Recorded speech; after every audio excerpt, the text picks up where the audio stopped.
Hey everybody, Chris the old ass retro gamer here, back with part 3 of my film collection live stream series. This is going to be a very long series because last time I was intending to get from the letter, well, through the numbers at the beginning of my collection to at least the letter D, and I only got through the letter B in 2 hours.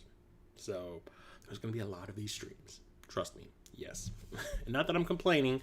I do love talking about movies and stuff like that. So this is perfect for me. It's great for the channel, extra content, different kind of content. I don't usually talk specifically about movies very often. I've done a couple of Top 3 Tuesday videos where I talk about like my favorite filmmakers and stuff, but usually I try to mix video games in with the flicks. So it's kind of cool to actually be able to talk about movies and actually have people show up. How's it going, Peter? How are you doing tonight? Glad to see you. Also, Freak of 4, welcome back. Awesomeness. So tonight I'm going to talk about the movies in my film collection from the letter C to the letter D.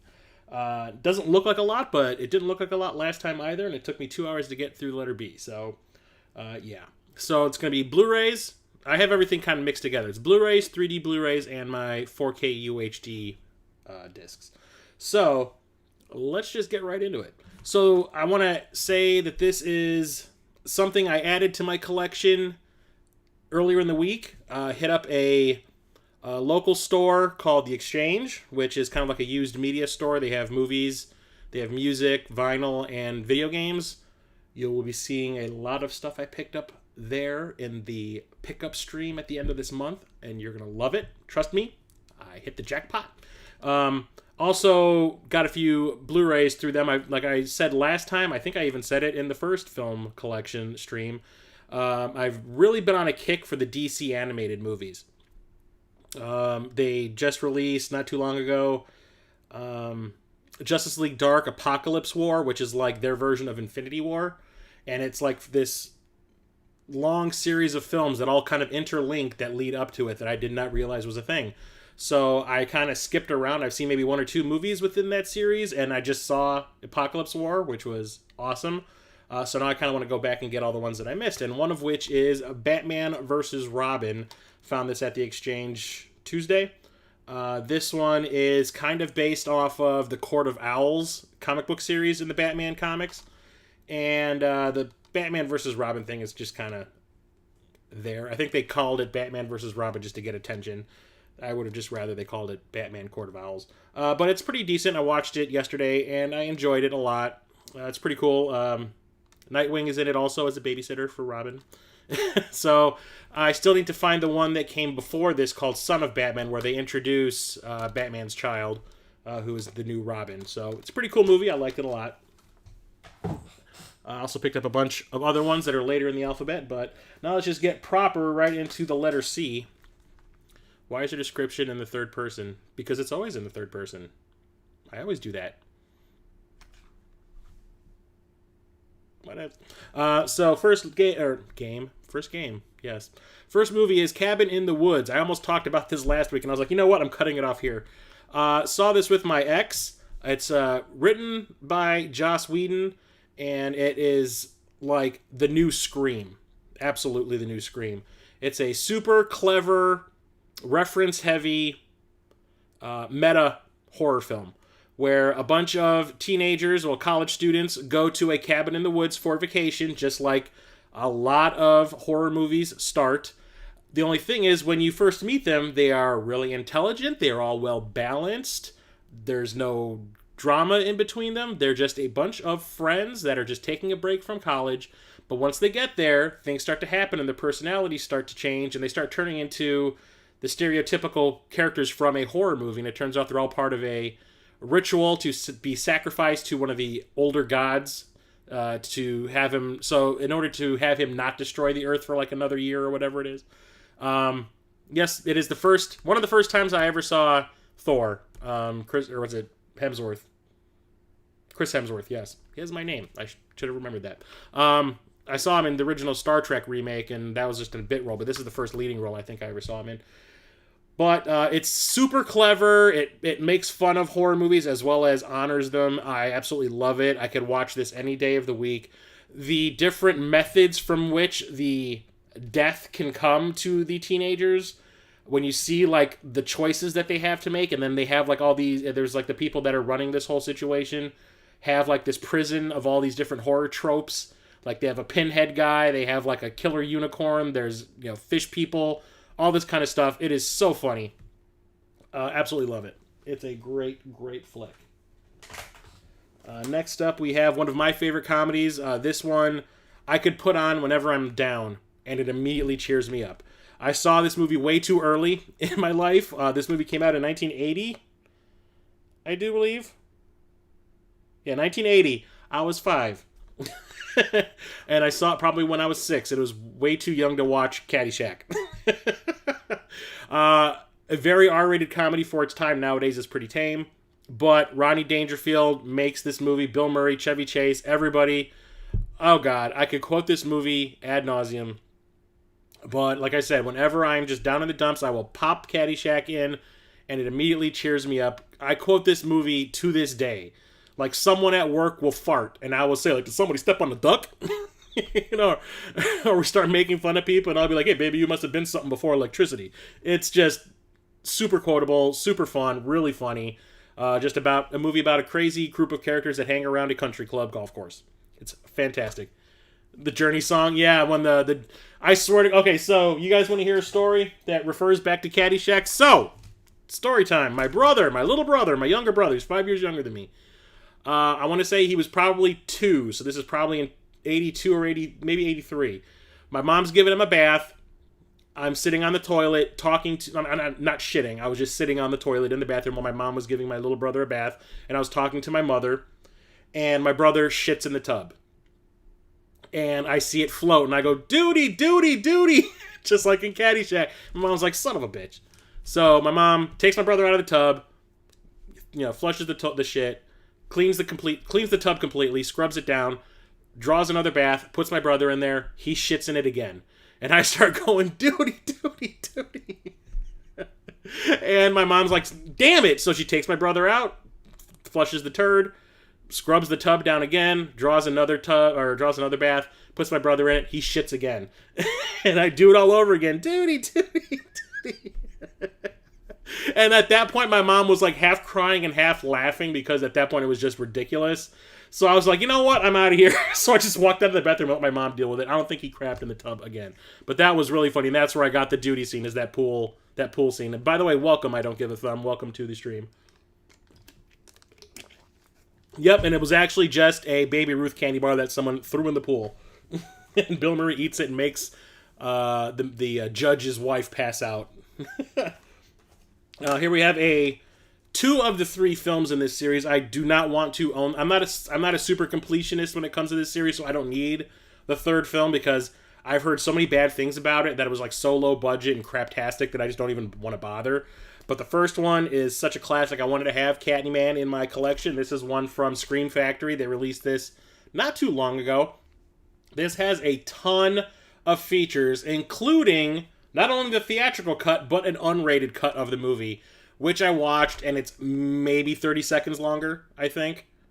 Does it even have a time code? The running time of the theatrical cut is 99 minutes, and it's also 99 minutes for the unrated cut. Like I said, it's like 15 seconds of just a couple of blood splatters and stuff like that. Nothing too fantastic, but shot in Chicago at Cabrini Green when it was still here. Saw this movie with my little brother in the theater. He wanted to go see it. I was dying to see it too. I thought it looked great. And halfway through the movie, when Virginia Madsen's in the psychotherapist's office, when she's like all get bound up, being asked, you know, if she killed, I think it was, or if she killed that little baby. And she says, no, Candyman did it. So she tries to call Candyman, and there's like this big tension build up. Is he going to show up? And then as the tension's building up, my brother looks at me and he goes, we need to leave. We need to leave like right now. He was like dying. He was like, he was going to shit himself. And I was like, nope. You wanted to come and see this movie? We're watching it. And he almost shit his pants when Candyman splits the guy's back open from behind. It's a fantastic horror movie. Really well made. Really well acted. And it spawned what I thought was going to be another great horror character like Freddy or whatever. But they kind of ruined Candyman and the following sequels, like Candyman Farewell to the Flesh, which I did see in the theater. Also, I was super excited about this. I'm like, okay, we got another horror icon in the making. This is going to be awesome. And I remember sort of liking it when I saw it back in the day, but I never watched it again. I was just kind of like, I saw it, and it was like instantly kind of forgettable. Like, it just wasn't nearly as good as the first movie. It felt kind of just thrown together, and they kind of retconned things from the first movie to make it work, because the first movie took place in Chicago, this one takes place in Louisiana, and his origin has changed a little bit, and it's just kind of like, okay, whatever. So, I hadn't seen it since the theater, and when the Scream Factory released this, this Blu-ray of it, I picked it up going like, oh yeah, I need to watch that again. I haven't seen it in like 20 years or however long it's been. Probably 25, shit. Yeah, 95, god damn, I'm old. And I didn't like it when I watched it now. I watched this like 2 months ago, whatever, and I was just like, nope, that's pretty bad. But it's definitely better from what I understand when compared to the third movie, Day of the Dead, which I hear is just absolute dog shit. But yes, there is a new Candyman movie coming out this year. Jordan Peele, I think, produced it. And I watched the trailer for it, and I think it looks really, really interesting. I think it's more of a sequel than a reboot. They're just calling it Candyman. They're calling it like a soft reboot because it's still considering canon, the first movie, because I think the main character of the movie is that baby that everyone thought got murdered in the middle of the movie, because he ended up not being dead. And I think it's all about that child grown up. So that's kind of cool. Now we have some Marvel flicks. Got the Captain Americas. We got the original, the first Avenger. This is the 3D version. Found this at half price books for like $5. Then we have my favorite Captain America movie. This is one of my favorite Marvel movies in general, and that's the Winter Soldier. This is also in 3D. And I also have the collector's edition of Captain America Civil War in 3D. And not really a big fan of the original. I saw it twice in the theater, and it felt like just a thrown together movie to get everything ready for the Avengers. I don't know, it felt like a bunch of other scenes from movies that I've already seen and liked, like Indiana Jones and the Last Crusade. And I don't know, I didn't think it was good. I'll just say that. I did not enjoy this one very much. And I watch it now, and every time I watch it, I kind of cringe. Yeah, there's some good parts, but for the most part, I'm just kind of like, eh. But Winter Soldier, on the other hand, holy shit. Winter Soldier I think it's just completely fantastic. I was not prepared for how awesome this was. Leading up to it, I was reading that they were trying to go for like a 70s like political thriller type storyline for this instead of just having it be like a nonstop action movie. And yeah, they kind of did. It's the whole revelation about Hydra having infiltrated S.H.I.E.L.D. for like decades and nobody knew was just mind blown. I thought it was absolutely fantastic. Love the action scenes. Love the music. That scene on the causeway, on the highway, when Winter Soldier attacks Captain America's car and drags that one S.H.I.E.L.D. agent who's a Hydra agent out of the car and just throws him away. And they have that big action scene. The music, I think, is just fantastic in that scene. Bucky comes back as Winter Soldier, and he's a fantastic bad guy, but then they ended up turning him back, and he ends up being one of the best characters in the MCU. And he's getting his own TV show on Disney+. And I cannot wait for Falcon and the Winter Soldier. I cannot wait. One of my favorite, this is probably my third favorite Marvel movie. And then we have Civil War, which was basically Avengers 2.5. The sad thing about it is there's way too much going on. The focus moves away from Captain America, kind of moves over to Iron Man, because it's Iron Man. You're paying Robert Downey Jr. how many millions of dollars to be in your movie? Yeah, you better use him as much as you can. So it ends up being more of an Iron Man movie than a Captain America movie to me. But that's not to say that it's not good. I like it a lot. It's got great action scenes. I love when Ant-Man does the whole giant man thing out of nowhere. And you get to see Scarlet Witch do some awesome shit.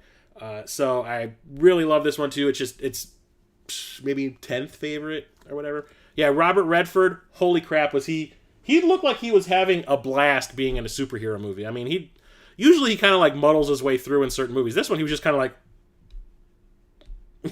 he was enjoying being a bad guy. That was so good. Like I said, Winter Soldier's great. And then I have this Steelbook edition of Captain Marvel. I was trying to find like one of those 4K and 3D Blu-ray Korean sets, and I ended up getting this from Korea, but it's just the Blu-ray and the 3D Blu-ray, and it doesn't even have the name of the movie on it. It's just like, you know, some of that poster art. There's pictures of the characters on the spine, and on the back it just has her outfit on it. Not really big on this one. I know everyone kind of went crazy for it. It made $1 billion, which is fantastic. I'm all for the female-led superhero movies. I'm surprised it took them this long to actually make them. I just wish that this one was better, because to me it was more like, hey, look, we're making a movie that's set in the 90s. Let's just keep beating you over the head with it. And for some reason, Brie Larson just is not good in the movie. I don't think she just looks like she's a robot. I mean, she just does not act. She just, I don't know. She's just dull, and she looks like she's not into it. I don't get it.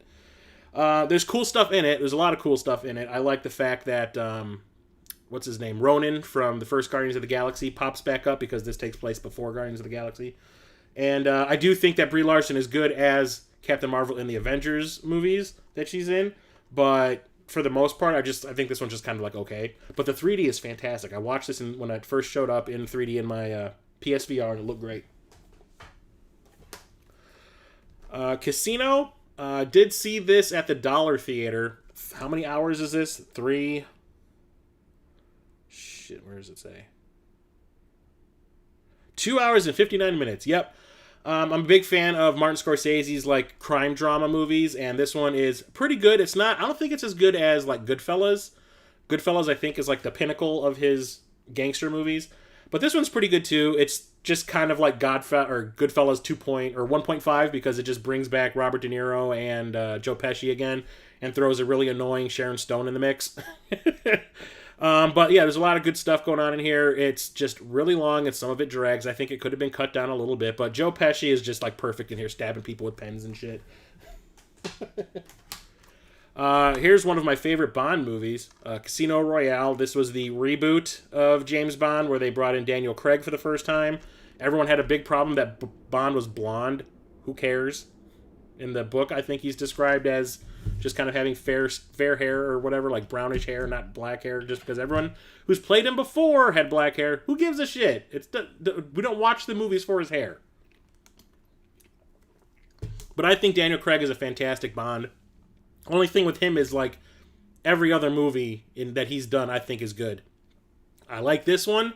I don't like Quantum of Solace. I love Skyfall, and I did not like Spectre. So I'm hoping No Time to Die, when it finally does come out, when the plague is over with, is pretty damn good. The guy who directed the first season of True Detective is directing that one, and I'm really looking forward to seeing what he can do with the film. He was originally going to direct it until he had creative differences and quit. Anyway, but yeah, this one is a great reboot, although it does keep Judi Dench as M from the previous films, which is kind of weird and off-putting, but whatever. But it's a fantastic movie. I love, what's her name?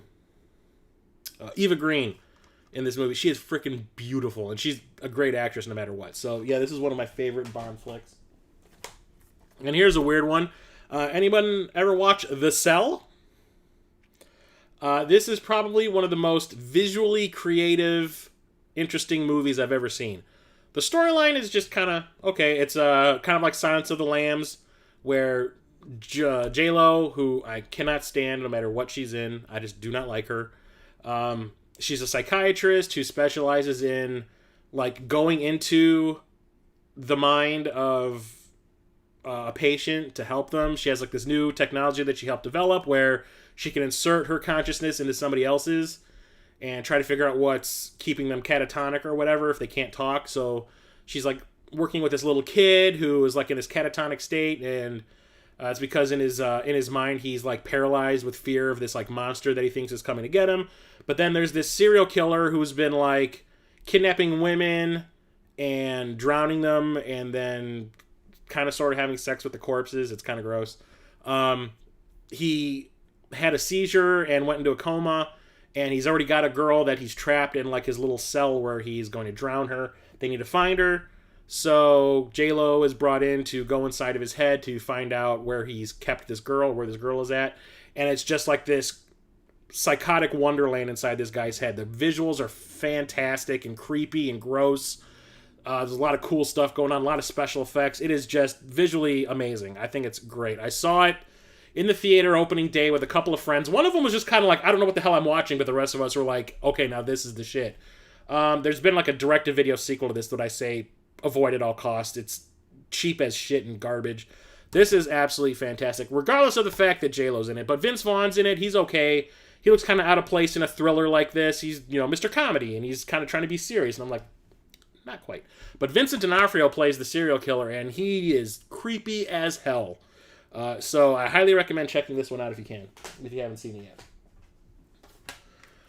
yet. Centurion, I picked this one up because I think when I was unemployed, my parents rented it, and I watched it at their house. And it's one of the first times Michael Fassbender got a starring role, because this came out like in the early 2010s. This is like 2011, I want to say. 2009. Shit. God damn. This was by the guy who did Dog Soldiers and the new Hellboy movie and Doomsday. On The Descent. Was it Neil Marshall? Yeah, Neil Marshall. He's directed a couple episodes of Game of Thrones. And it's basically just about like a bunch of Roman soldiers who are trying to take out, I think, the Pikes. They're under attack by the Pikes. It's pretty cool. I need to watch it again. It's been a long time. But I watched it at my parents' house, and then when I finally got a job, when I first started buying movies again, I was just kind of like, I need to get that in my collection, and I bought it, but I haven't watched it since then, so I need to revisit it. Yeah, The Cell is just weird, but it's kind of awesome at the same time. Like, I did a video, I've been doing those videos, movies that would make great video games. I'm working on the 5th episode of that right now for the channel, and it's like where we pick a movie that we wished always had a video game. And I get a whole bunch of other YouTubers to talk about them too. And one of the episodes of that, I said that I wanted The Cell to be a video game because I thought it would made a great like point and click adventure game because of the way it works. I mean, it wouldn't be like I kind of said maybe Resident Evil-esque in certain areas, but like as a point and click game, I think it would be great. Anyway, time for some cheese. It's the first Charlie's Angels. I saw this in the theater, I think twice with 2 different groups of friends. And I'm not a fan of the old TV show. I never really... I watched it a little bit when I was a kid, but I was never, like, into it because I thought it was cheesy as shit back then. But, this was right after The Matrix came out. This was, like, the year after The Matrix. And all of a sudden, every movie had to have Kung Fu, Wire Fu in it. So, I was, like, all over because the trailers were showing a lot of Kung Fu. And, yeah, the fight scenes are pretty cool. It has a kickin' soundtrack. And the only thing is, it is super freaking cheesy. Some people can handle that. Some people can't. I can handle the cheese. I mean, I love the Sharknado movies, so I know the cheese. So I enjoy this one quite a bit. It is dumb as shit, but it's fun. And the movie just has this sense of fun that I really like. The sequel, not so much. It took me seeing that movie in the theater twice before I was kind of like, this is shit. I kind of liked it the first time I saw it, and then I watched it the second time, and I was just kind of like, no. But I still enjoy this one. I did not like the new one at all. The reboot that they did with Kristen Stewart. I did not like. I was like one of the worst movies I think I saw last year. Anyway, moving on. Recently picked up a copy of Chasing Amy. Yeah, Charlie's Angels is fun. I liked it a lot. It's just a silly little movie that'll cheer you up when you're down. Like another one they watch when you're down in the dumps because it's just so silly and everyone's having such a good time you just can't help but get caught up in it. Anyway, Chasing Amy. This is the 3rd movie by Kevin Smith. I really, really like this one because you could see, like with Clerks was his first movie. It was his introduction. He's like, look, I want to make movies. You could tell it was like him saying, please let me be a filmmaker in Hollywood, please. And it's really fun. And then Mallrats is like, here's a bunch of money. Make, a big Hollywood comedy. And he did. I think it's funny, but I think it could have been a hell of a lot better. But Chasing Amy is him going like, okay, look, I'm going back to my low-budget roots. And I actually want to say something. I want to actually do like a love story and have it be silly and goofy and have my sense of humor in it. This is probably the best acted of his movies. Or the ones with the best actors that actually perform well. Blah, blah, blah, blah. I got mush mouth. Ben Affleck in this was one of the first leading roles he got. Like I think he did this right before Armageddon. Jason Lee, who was in Mallrats also. and Joey Lauren Adams, who was dating Kevin Smith at the time, ended up being in Biodome. Anyway, it's actually a pretty good, like, LGBTQ comedy, and I really enjoyed it back in the day. It kind of, like, blew my mind a little bit, and I need to watch it again. Like I said, just recently got it. It's still sealed. I found it at Best Buy, of all places. But Chasing Amy is fantastic. It's one of my favorite Kevin Smith movies. Just because he was like, okay, look, I've got my foot in the door. Now let's make a serious, or like a more serious, like Breakfast Clubby kind of comedy. He wasn't trying to repeat himself. I guess that's what I'm saying. Anyway, Children of Men. This is by Alfonso Cuarón, the guy who did Gravity, the third Harry Potter movie. But yeah, Clive Owen and Julianne Moore. It's a dystopian future movie where like everyone's sterile and there's like one woman that is actually pregnant, and Clive Owen is hired to protect her and get her to, I think, across the border to someplace where she can have birth or give birth safely. But there is like this one scene that takes place in a car, which is one of those unbroken shots where the camera is like in the middle of the car between the front and the back seats, and I guess it's like on a periscope when they filmed it. It was just like a periscope camera, and the camera is just like circling throughout the car, like watching all the different, like the people that are driving, the people in the front seat and the back seat screwing around. And as it's doing that, you kind of see this car coming from behind to attack them, and the whole thing just is like one long shot of this attack happening and everything. It's pretty fantastic, and it's got like a gut-wrenching ending. It just makes you want to cry. I love it. I love dystopian science fiction movies. I highly recommend that one.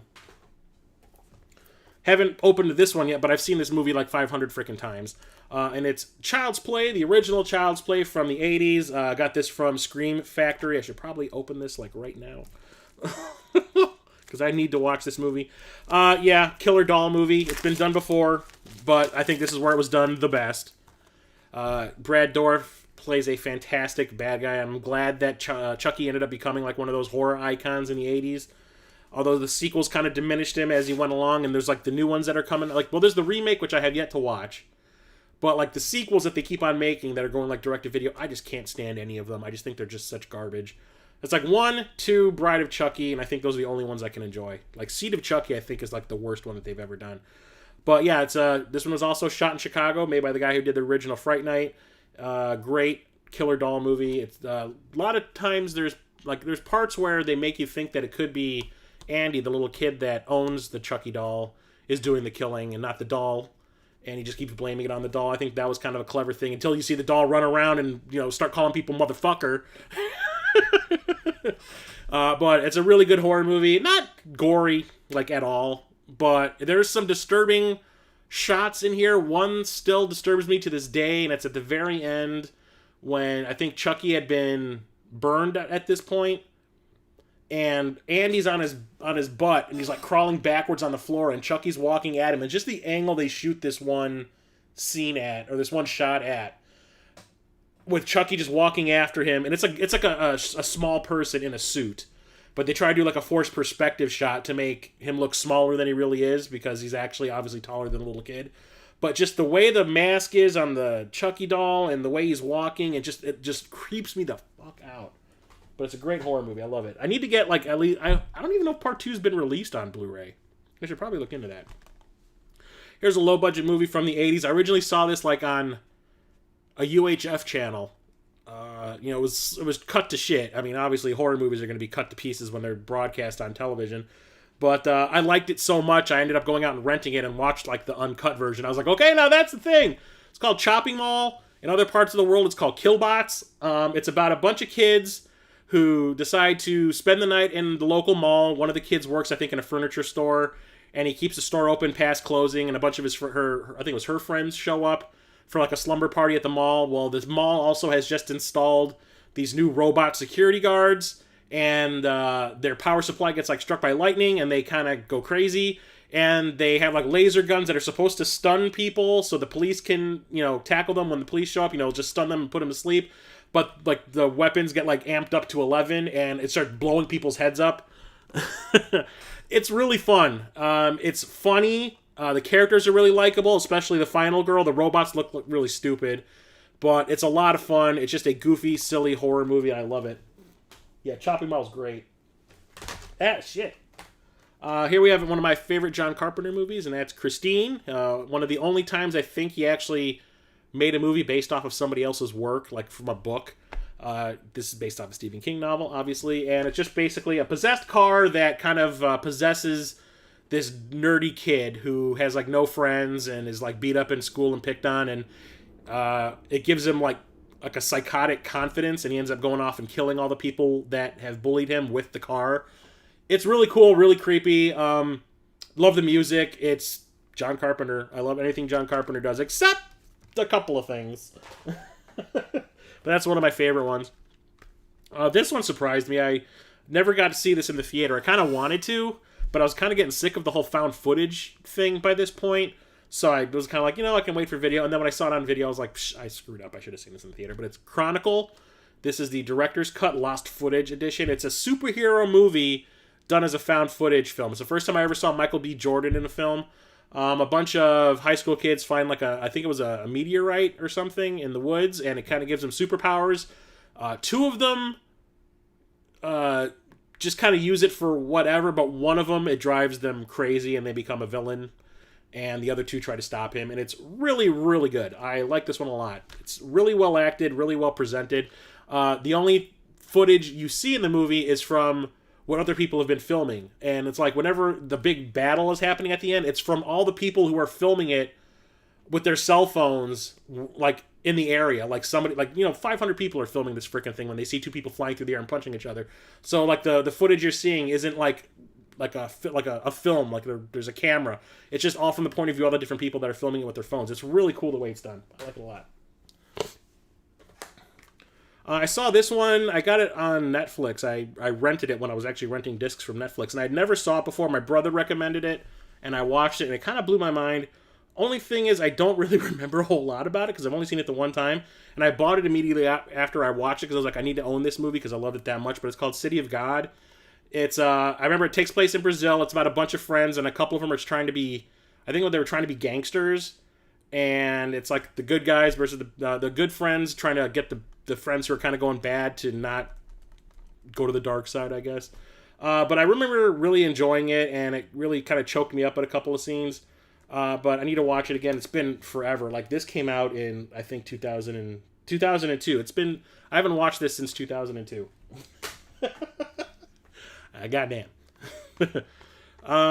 Clash of the Titans in 3D. This is the remake of Clash of the Titans. Surprisingly, I do not own the original one from the 80s, which I saw in the drive-in with my parents. But I was really excited for this remake. I was like, how can they not screw this up? I mean, how could they screw this up is what I'm trying to say. CGI capabilities that we have today, I don't understand how this ended up being the way it was, because I ended up watching the theater, and a couple of the friends I saw with were like, that was kind of cool, and I was like, I don't know what movie you watched, I couldn't get into it. It was basically just trying to bank off of the fact that Sam Worthington was in Avatar. Let's just throw him in a movie that he's completely wrong for, because he's not a good Perseus. He's too mopey. But yeah, the special effects are cool and all that, but I will say, I did not see this in the theater in 3D. I did see it in the theater, but I did not see it in 3D. Because I was reading at the time, there was this website I used to go to called Joe Blow, and whenever a new 3D movie would come out, this is when like 3D had first come back, like in the early 2010s, they would actually review a movie based on the 3D, and they said that this was some of the worst 3D they'd ever seen, because I think it was like 2 or 3 months before the movie was due to come out in theaters, they quickly they post-converted it into 3D, and it backfired. So I was like, yeah, I don't need to see that in 3D, but I found this at half-price books for like $3, and this was when I was trying to get as many 3D movies as I possibly could so I could talk about them in videos on my channel. And I was like, okay, let's do this. Let's see just how bad the 3D in this movie is. And holy shit, is it horrible. It is like people's hair is not attached to their body. There's a couple of scenes where women who have like these big bouffant hairstyles, if there's like errant hair that's just kind of like in the wind, like little strands or whatever, that is part of the background. But the rest of their big bulbous head is the foreground. And it just looks really strange and off-putting, like especially when Medusa's running around with the snakes. It does not work at all. It is horrible. It's god-awful. And the movie I don't think is that great either. I watched it again when I first bought this, when I watched it in 3D, and I was like, okay, it's not as bad as I remember, but it's still nowhere near as entertaining as the original, as far as I'm concerned. That's just me. And I did not like the sequel, Wrath of the Titans either, but that's in 3D also, and I'll probably find a copy. If I can find a copy of it real dirt cheap somewhere in 3D, I'll probably pick it up. But we're just talking about Chasing Amy, and then there's Clerks, Kevin Smith's first movie. This is the 15th anniversary edition, even though that movie came out in 94? This Blu-ray came out maybe 10 years ago. That was not 15 years. Whatever.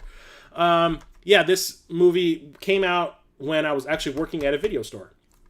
My boss would get like these promo tapes from all the different film companies. They would give us these tapes to watch, and so we could figure out how many copies we wanted to purchase for the store to put out for rent. So my boss didn't have time to watch all these films, so he would just give them to me.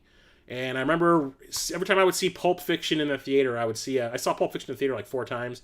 I would see a trailer for this. So I knew about it, but it never was playing anywhere near me, so I never got a chance to see it. So when he gave me the tape, I was like, oh, cool, I can finally see this movie. And it was like summing up my entire life working at that video store. And when I was working retail at Kmart when I was in high school. So I could completely identify with all the characters in this movie, and it became my favorite movie of all time at that point. And I started introducing all my friends to it, and they became their favorite movies because they had also worked in retail, and they got all the jokes. So, yeah, this movie like has a special place in my heart. And reminded me that Kevin Smith had no money. And he just filmed at places that were available to him. And he wrote a story that used places that were available to him with no money. And he made a movie that was good and was funny and was clever. And reminded me that, Chris, you need to get off your ass and start making some freaking movies. Because if this guy can do it, you can do it. So, it's a great movie. I highly recommend it. Yeah, I love the original Clash of the Titans. It is so good. And then there's also Clerks 2. This is the 2-disc special edition. I think this has 2 different cuts of the movie. I think there's an unrated version on here also, I do believe. I think, maybe, possibly. But anyway, it's good. It's not nearly as good as the original, but it's kind of like watching Trainspotting 2, where it's like, was it 10 years later? What are these guys up to now type of thing? And they really haven't progressed in life, like, at all. Dante and Randall. It's still funny. It's still really clever. It's just a lot of the times it's like Kevin Smith just trying to throw all the friends he's made over the years in the movie somewhere. Like Ben Affleck just kind of shows up and has like a throwaway part and stuff like that. But Rosario Dawson, this is the first movie where I really like fell for Rosario Dawson. I was like, okay, I see what the appeal is. She's awesome. She's funny. She's sexy. Yeah, I still think she's amazing. I would love to meet her at some point. But yeah, it's funny. I just don't think it's as good as the original. Here's another one that I didn't think I would like, and I rented it from the local Blockbuster when it first came out, and it kind of blew my mind a little bit too, and it's called Closer. Basically wanted to see this because Natalie Portman was in it, and Clive Owen, who I had just seen in all those Hired movies I talked about like 2 streams ago, those BMW movies. And I was like, oh, cool, I want to see him in a real movie for a change. Not just like these BMW commercials. And it's pretty cool. It's about relationships and sex and stuff like that, and yeah, but it's really good. I liked it a lot. Yeah. Yep, I got it on Blu-ray a long time ago. Here's another weird one, and that's Cloud Atlas. This was made by the Wachowskis and Tom Tykwer, who did Run, Lola, Run. I know this is based on a book that either you love it or you hate it, and the movie, I guess, is the same way. You either love it or you hate it.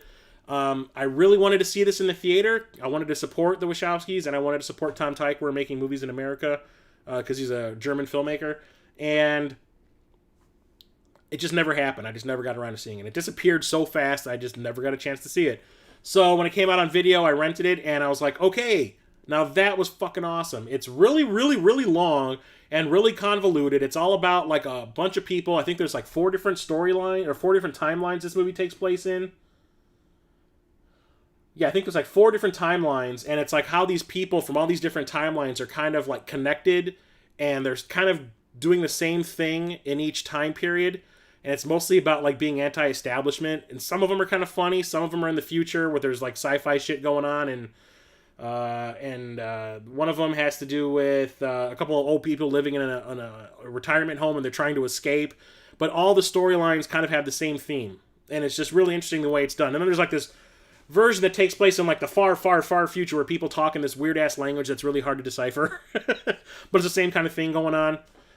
It's Tom Hanks and Hugh Grant and Halle Berry, Jesus, Hugo Weaving, Jim Broadbent, Keith David, Jim Sturgis, Ben Whishaw, James Darcy. It has a great cast, great soundtrack. It's just, you're going to love it or you're going to hate it. It's so complex and you really have to pay attention. And there's like details that cross over into the other storylines that you might miss if you're not really paying attention. But if you do and you have a good attention span, this is the movie for you. I was enthralled. That's my thing. I was just so into it. I was just like, I didn't even want to get up to pee. That's how good it was. The first Cloverfield movie. This is when the found footage genre came back big time. J.J. Abrams produced this, and it's basically a Godzilla movie done with found footage style. I like it. I like it a lot. There's some stuff that I think is kind of goofy in it and kind of silly, but it's pretty cool. The monster, I think, is really interesting, and there's a little parasite things that bite that one girl that's in the main group of people that you're following in the movie, and she like explodes from being bitten by it. It's cool. And there's a couple of scenes. I saw this twice. I saw it with two different groups of friends, and the second group of friends were younger than me. And like one of them, when I think it was when the characters were trying to run into the subway, when the monster was like rampaging through the streets, and the camera looks up and the monster's like right there, and it just screams at the camera. My friend like almost jumped out of his seat. He was like, "Holy shit!" Like, you didn't see that coming? Here's a classic, Clue. The first video game, well, it's not based on a video game, but it's based on a board game. And I remember when this came out in theaters, the theater listing in the newspaper had 3 different endings. And depending on which theater you would go to, you would get a different ending. It would say, these theaters had ending A, these theaters have ending B, these theaters have ending C. I don't know which one was which because I didn't get a chance to see it in the theater. My parents were not interested like at all. They were like, it's based on a board game. How good can it be? So we never got to see it in the theater. I don't know which one was A, B, or C. But when it came out on home video, my parents rented it. And you get all 3 endings in a row. They show you each one. They're like, hey, here's the first one. But what if it happened like this? And then you see ending 2. And then like, hey, but could it happen like this? And the third ending is the one where like everybody did it. And the first ending is like one character does it. The second ending is another character did everything. And the third one, it's like everybody did. And that's the one that I like, the third ending. Cool thing about this Blu-ray is that there is a random ending selection that you can make. And the disc will pick an ending for you to watch at random, which is pretty cool. But yeah, it's a really clever comedy. The wordplay is great. There's so many quotable lines. Everything that comes out of Madeline Kahn's mouth in this movie is hysterical. I love it a lot. I still think this is one of my favorite movies, like comedies. And the funny thing is, I was putzing around on YouTube the other day while I was at work on lunch. And what was it? I was looking up quotes from this so I could show them to some of the guys that I work with. And it brought up, as a suggestion, there was like a stage play that some performing arts college did of this. And it was actually really good. I was surprised. But this is one of my favorite comedies. Does not get any of the respect that it deserves. I remember it got horrible reviews when it came out. Nobody liked it. And now it's like a cult thing. The Music Box Theater down in Chicago over here, well, when they were open before the shutdown, would do like every month, they would do a midnight showing, kind of like Rocky Horror Picture Show, with a shadow cast of people reenacting this movie on stage while the movie played. I always wanted to go see it, and I just never did. Anyway, Collateral. I haven't seen this one in a while either. I saw this in the theater, and then when it first came out on video, I watched it, but I haven't seen it since. But it's a Michael Mann movie, the guy who did Manhunter, the original version of Red Dragon, Heat, which is one of my favorite films of all time. And it's like Jamie Foxx is a taxi driver who, I think he was trying to get enough money to go to school, and Tom Cruise gets a ride with him, and he's like a hitman, and he ends up having him take him to all these places where he needs to do all this sketchy shit. It's a pretty cool action movie. I really like it. It's kind of done with like a handheld, cheap camera type of thing, and I like it a lot. It's really good. Jada Pinkett's in it also. John Goodman is in 10 Cloverfield Lane. That's the second movie in the series. Yeah, I got Clue off of Amazon for like $6. It's not expensive. Here's a really cool horror movie that I had no intention of seeing in the theater, and then I watched it on video, and I was like, I'm an idiot, and that's The Collector. This is written by the guys who wrote Saw 4, 5, and 6, and I do believe the last one, it hadn't come out yet at the point when this came out. But this is them trying to create like another horror icon, this collector character. And it is kind of torture porny. Basically, what this guy does is, he'll go to somebody's house when they're not home, litter the house with booby traps. All these booby traps all over the fucking place. And he waits for the people to come home, and either they're going to die or they're going to survive. And the one that survives, he ends up kidnapping and like putting in like a box and taking them to the next person's house and leaving them there. And they made a sequel to this, which kind of ruins all that, which I did not like at all. But there's a third one coming out too. It's a really cool horror movie, cool soundtrack, a lot of cool songs that they pick. And it's a really cool character that they kind of ruin in the next one. But I highly recommend this one if you haven't seen it. This one I got not too long ago. I got this maybe a month ago. And this is one of those few movies that I've bought sight unseen. I have said it before that I usually will only buy movies that I have seen and I like, unless I'm trying to go for like a complete like collection of all the movies in a series. But the filmmaker that made this is why I bought it sight unseen. I kept trying to go see this in the theater, but I just never could get around to seeing it. It was only playing at like 2 theaters in the city. But it's called Color Out of Space. This is by Richard Stanley, the guy who directed this movie called Hardware, which is the movie that made me want to be a filmmaker. I saw that in the theater when it first came out, and it blew my mind, and I was like, I need to do this for a living. This is what I want to do. And he ended up getting hired to direct The Island of Dr. Moreau that came out in like 96. And like after filming for 3 days, Val Kilmer had him fired because he didn't like the way he was directing him, because Val Kilmer's a dick. And Richard Stanley had like a nervous breakdown and like went and lived in the jungle for a month or so. And he swore off filmmaking altogether because of Val Kilmer. And eventually he wanted to get back into it. Elijah Wood approached him, and it's the company that he'd formed, and he was like, look, I want you to make movies again because you're a great filmmaker, you have a great voice. Let's do something. And he said, hey, I've always wanted to make this H.P. Lovecraft story, Color Out of Space, into a movie. Let's do that. And they did. And this is the result. So Richard Stanley came out of retirement like 20-some years later, and he blew my mind a little bit. I mean, a lot of people, this is another one where you either love it or you hate it. I've talked to people that say they thought it was absolute dog shit. I didn't know what to expect. It's super freaking trippy. It's creepy as hell, basically. Like, Nicolas Cage and his family live in the woods, and a meteorite crashes in their front yard, and it gives off this radiation that you can kind of see as like this like magenta light. And the radiation starts mutating everything in the area. They're trying to breed alpacas, and the alpacas like turn into like this big one singular creature that's like in the barn. It merges like his wife and his son together. It's nuts. There's a lot of crazy shit going on. It's like crazy special effects, and it doesn't really have that much of a plot. It's basically you watching this family come unhinged. And I liked it a lot. Visually, it's amazing. The special effects are great. The music is great. Everything about it is great. It's super colorful, obviously. I mean, just look at the back. All this crazy nutso stuff. And I highly recommend it. If you can check it out, please do.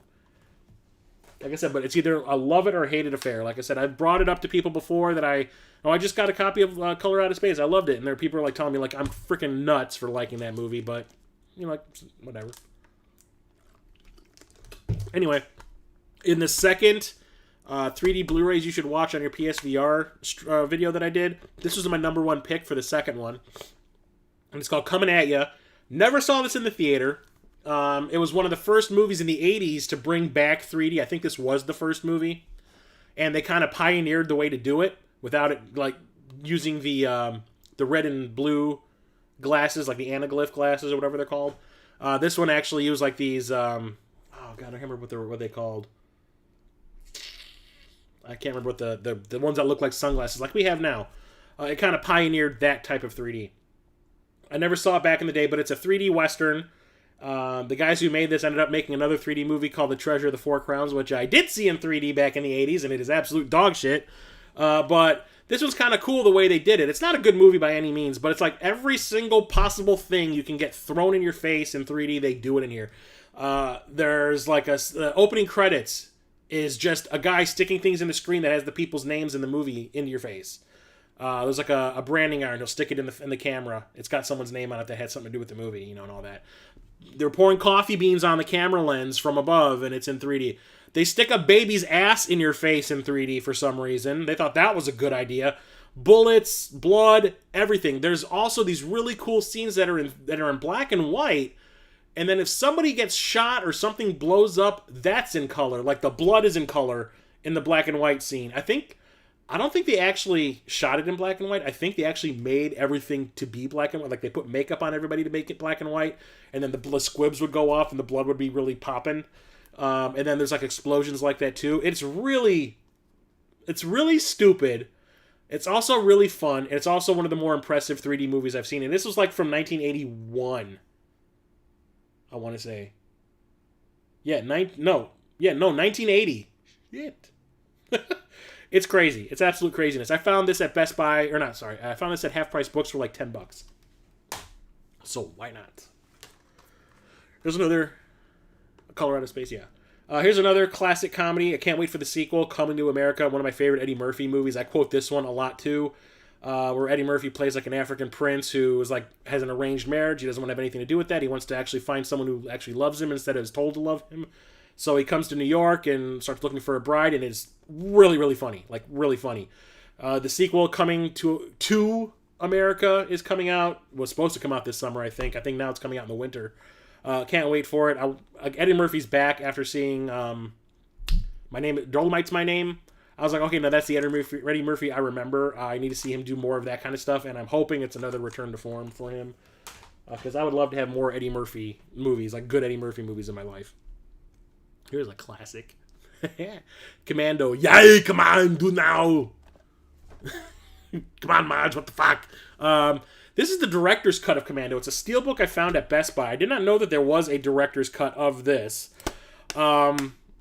It's a really cheeseball action movie from the mid-'80s. Schwarzenegger, I think, did this right after Terminator. And it's basically him going on a rampage trying to find his kidnapped daughter. By any means necessary.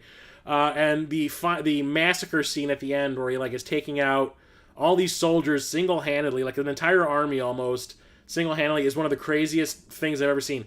I was never allowed to watch horror movies when I was a kid. But Schwarzenegger movies were okay because they were action movies. This is gorier than the goriest Friday the 13th movie ever made. Like, I am not kidding. There's people getting buzzsaws that scalp people. Like Schwarzenegger throws a buzzsaw blade at a guy that scalps him. He cuts people's arms off. Like, people are getting impaled on table legs and like just geysers of blood. It's nuts. The director's cut portion of this is like some of the character development that they cut out just to make it more action-oriented, and it actually, I think, works better as the director's cut. So if you can find this version, you're a fan of this movie, I highly recommend checking it out. They get more insight into like what happened to Schwarzenegger's wife's character, who's like, they never really tell you what happened to her. You find out in this. They build up Ray Don Chong's character just a little bit. No, that was Eliza Dushku's first movie was True Lies. His daughter in this is Alyssa Milano from Who's the Boss in Charmed. But that's one of my favorite Arnold movies of all time. Come on, do now! Get downwind, come on! Another awesome Arnold movie, the original Conan the Barbarian. I thought I had the sequel somewhere, but I guess I don't, which is some bullshiggity. I need to track that down. But yeah, this is the movie that put Arnold on the map. He did this before Terminator, and he's not the greatest actor in this, but he's just there because of his physique. But it's a really cool movie based on a series of books, and it's like, I think it kind of revitalized the fantasy films also back in the day. But James Earl Jones plays a fantastic villain, Thulsa Doom, turns him into a snake at one point. Great action, a lot of gore, but it's just a really fun, like, fantasy action movie. I like it a lot. The sequel went the cheeseball route, which I'm not opposed to. It's still fun. I just don't think it's nearly as good as that. And they PG'd it. It's rated PG also. That's the problem. Like, the first movie is like people getting beheaded, people getting fed to animals and shit, and all this kind of crazy stuff. And then in the second movie, it's just kind of like, I throw a sword at you and you just fly through a window or a mirror or whatever. Yeah. I haven't watched this in a while. I need to revisit it. I don't know if I'll still like it, but I liked it when it first came out. It's called The Condemned. It has Stone Cold Steve Austin in it and Vinnie Jones. It's kind of like The Hunger Games, almost kind of like Battle Royale that I talked about last time on the last stream, where a bunch of like convicts are like let loose on an island and to kill each other, and it's televised like a game show almost. And I really thought it was fun when I first watched it because I had no expectations for it. I didn't know what it was about. I was just kind of like, I don't give a shit if there's wrestlers in these movies. I had also seen like The Marine, like John Cena's film debut, and I hated it. So I was not looking forward to this. And I rented it from Netflix when I was getting the discs from Netflix. And I was like, that was actually pretty cool. And I bought it not too long after, but I have not watched it since. So I need to check it out again to see if it still holds up to the memory I have of it. But I remember it being pretty awesome. Here's an awesome film series, horror movies. We got Conjuring and The Conjuring 2. James Wan, the guy who did the first Saw movie, and Insidious. This is kind of like his little side horror series when he was also making the Insidious movies. He like made Conjuring and then immediately made Insidious 2. Like the day they finished filming this, he started filming Insidious 2. And that movie suffers because of it, because it didn't look like he had any prep time to work on it. That movie just like feels thrown together. But anyway, Conjuring. Really atmospheric. The first one is really good, I think. The first one, I think, is pretty fantastic and really spooky. Why it got an R rating, I don't know. I don't remember many cuss words. I don't remember... honestly, there's barely any gore. I think the only time you see blood is at the end when the mother who's possessed, like she has that burlap sack over her head, and like the burlap sack starts to like get soaked through with blood. And it's the only time I think I remember seeing blood in it at all. But it's a fantastic, spooky horror movie. I like that one a lot. The sequel's pretty good too.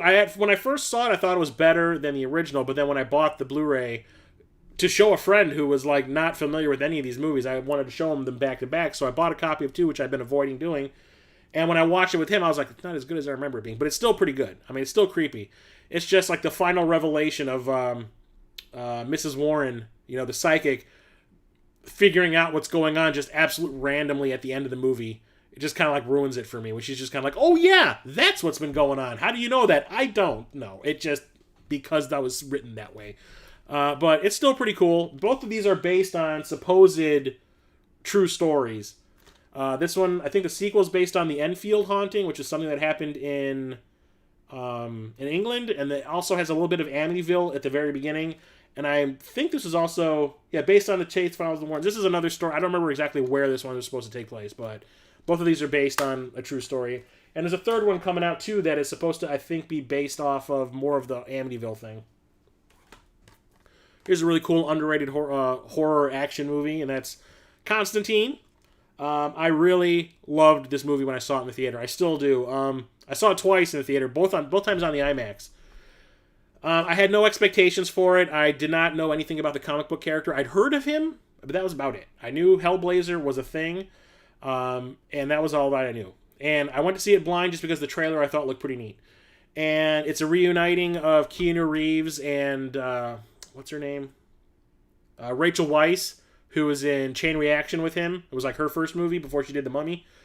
And it's a really cool, like, religious, supernatural horror action thriller. And it's got really clever special effects, and it's really fun. And Keanu Reeves is still not the greatest actor, but he at least is trying to like give his characters some sass. Catch the Easter egg in Conjuring 2 of what? From Saw? Because there's like Saw stuff all over the place. But it's a fantastic movie. I love this one a lot. I was really rooting for them to make a sequel, but it just never happened. At least we're getting a Bill and Ted sequel. But Constantine has lived on Legends of Tomorrow, the TV show. He got his own TV show for a little while, for like one season, and it got canceled because no one watched it. And then they ended up taking the same actor that played him on the TV show and putting him in Legends of Tomorrow as the same character. I think his name is Matt Ryan. And he has been playing Constantine since that original... Excuse me, I got the hiccups all of a sudden. Ever since that original Constantine show came out, he's been Constantine in every place that they've wanted that character, including the animated DC movies. He's still playing him, even in voice only. So, like, he is basically the definitive Constantine now. I picked this one up a couple of weeks back at Half Price Books when they first reopened. I found this and a bunch of other DC movies with it. And this is one that is part of that DC animated film extended universe that leads up to Apocalypse War. And I watched this the moment it came home. It's okay. I think the live action movie is better. But this does set up Constantine for that universe, so they can put him in the... So it's a continuation from... Well, no, it's not. This is a prequel to Justice League Dark, where they kind of introduced his character. But it's got a lot of cool stuff in it. It is very R-rated for an animated film. I'm surprised that they were making these like really R-rated ones. Have you watched Apocalypse War? That is the most graphically violent superhero movie you'll ever watch in your life, and it kind of started here. So I highly recommend checking this one out if you're a fan of the character. I think it's a decent movie, but it could have been a lot better. Look at the blocks in the scene with the bookcase in Conjuring 2. Oh, yeah, it had the name of the nun character, wasn't it? It had her name in the blocks in the background, right? Here's one that I bought because they filmed this where I work in Skokie, Illinois. It's called Contagion. This is, Marion Cotillard, Matt Damon, Lawrence Fishburne, Jude Law, Gwyneth Paltrow, Kate Winslet. This is very appropriate to what's going on right now. This is about a disease that was caused by a bat. A bat that like shit in a pig pen, and a pig ate the shit, and then a chef took the pig to turn into food, and he didn't clean his hands, and he infected Gwyneth Paltrow, and she ended up spreading it through the world, and people died. It's like this movie became like a big thing once the whole COVID thing started to get out of hand in March. I remember everyone was talking about this. But the reason I bought it on Blu-ray was because they filmed a lot of this where I work. The building that I work, outside the building where I work, the parking garage where you see Kate Winslet walking in is my parking garage where I work. It's pretty fantastic. It's a really good movie. It's very scary, especially nowadays. I highly recommend watching it now. Especially, it's very topical. It's great. It's great. It's a really well-made, well-acted thriller. So this one's kind of strange. So I saw this in theater in the original 3D, like the new 3D that we have going on, like the IMAX 3D or whatever. But when it came out on home video, they didn't really give it like 3D Blu-rays weren't really a thing yet. But they tried to make it in 3D for home video by giving you like those red and blue glasses to watch it. And we're talking Coraline.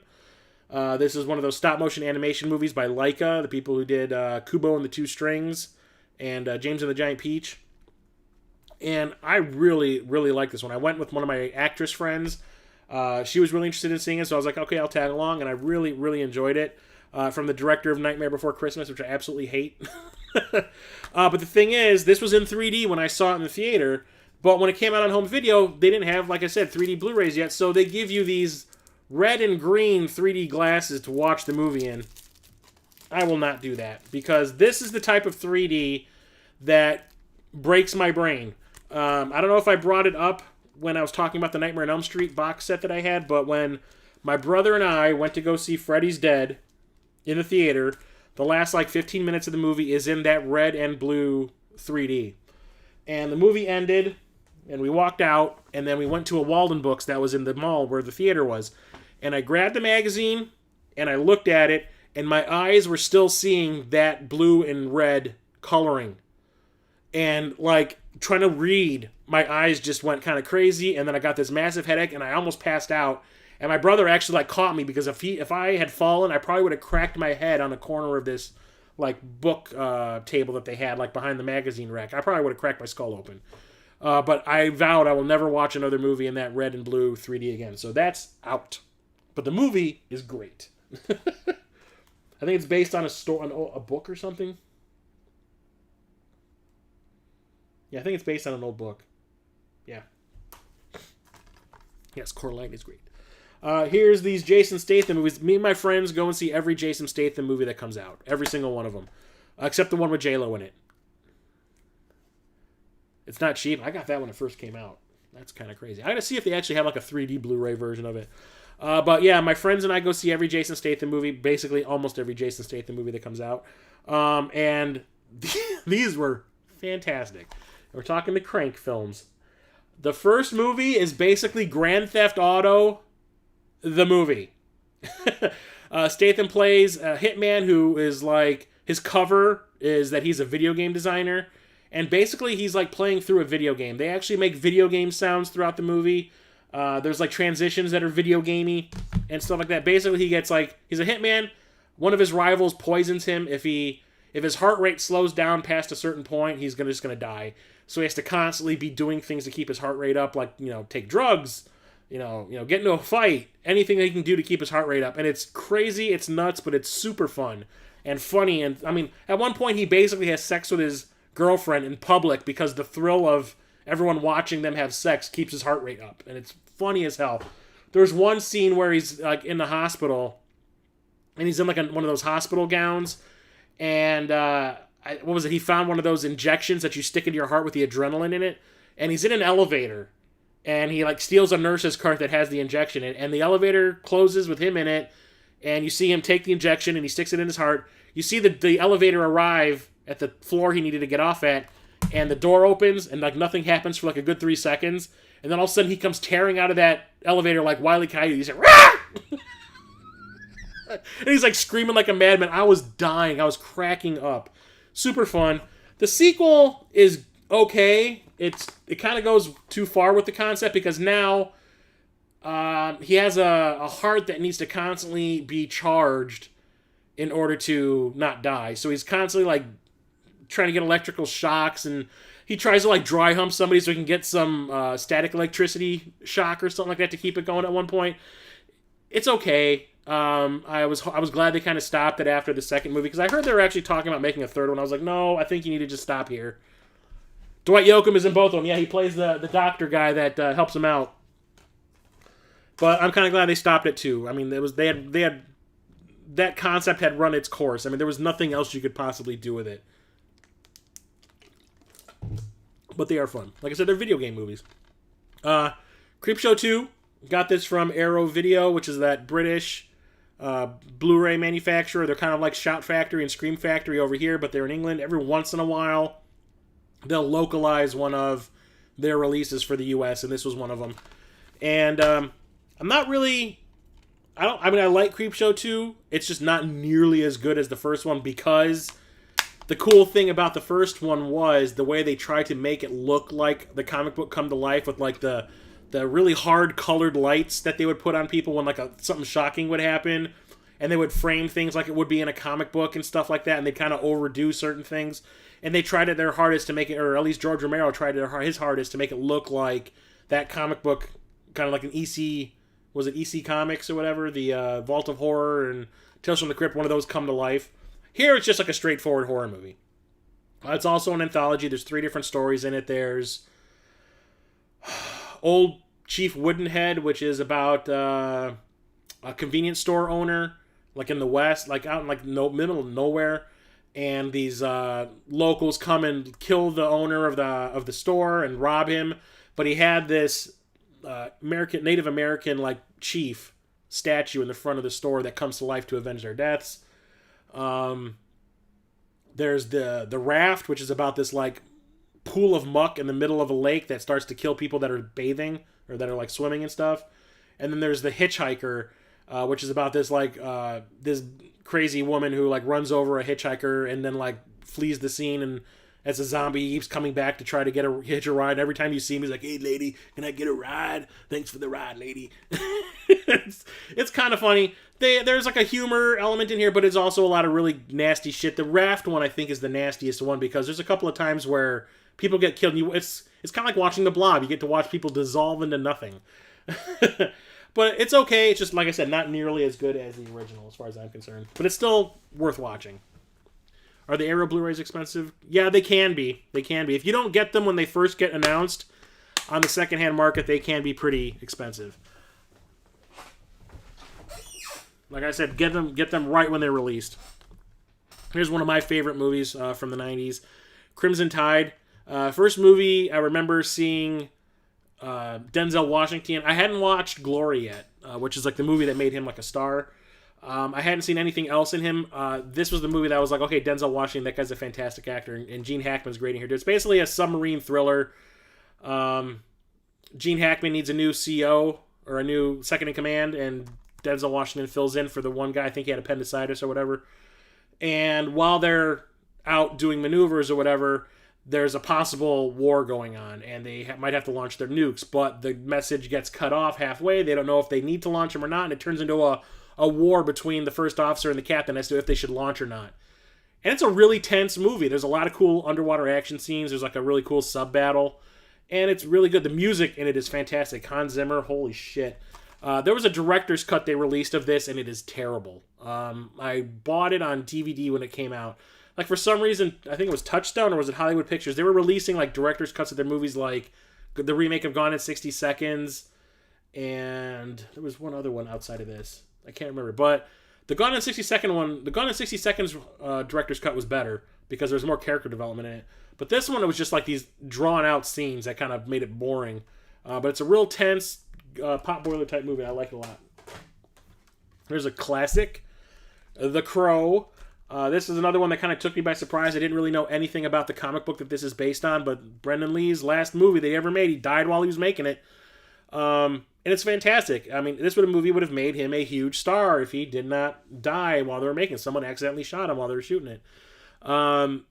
Dark. I remember watching this at the drive-in and I couldn't see a fucking thing because it was so dark. Like, literally, there's no light in the movie. But watching in the theater, yeah, that made it all the better. Made it so much better. Fantastic movie. I could watch this any day of the week. The sequels, not so much. Not so much at all. I went and saw the first sequel was at City of Angels in the theater, and I remember there was a ton of stuff you saw in the trailer that was not in the movie. Turns out the movie was supposed to be like 2 hours long, and they cut like 35 minutes out of it to make it faster paced, and it makes no sense. So I was kind of like, I want to see a director's cut of City of Angels before I pass complete judgment on it, but I don't think that's ever going to happen because no one gave a crap about that movie. And the less said about 3 and 4, the better. And now they're even talking about remaking this. I don't think they should. It's going to happen anyway. Yep, Brandon Lee was shot while they were making the movie by a gun that was misloaded. It was, I think it was a gun that had blanks in it, and something was stuck in the barrel. So when the guy shot the blank, it projected whatever it was that was stuck in the barrel into like his gut. And he died from it. I mean, they took him to the hospital and he died at the hospital, which is really fucking sad because I had seen his previous movie called, oh God, what was it called? It was a generic action movie where he was doing kung fu in it. And it was like him trying to be his dad, but he's not nearly as good as his dad, or he was not nearly as good as his dad. But this showed that he could act too, which is what that movie needed. Oh, God, now it's going to drive me crazy. What the hell was that movie called? One sec. If only I had this magical thing, this magical device that could connect to the interwebs to let me know things that I'm curious about.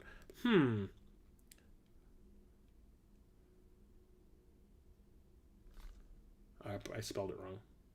Brendan.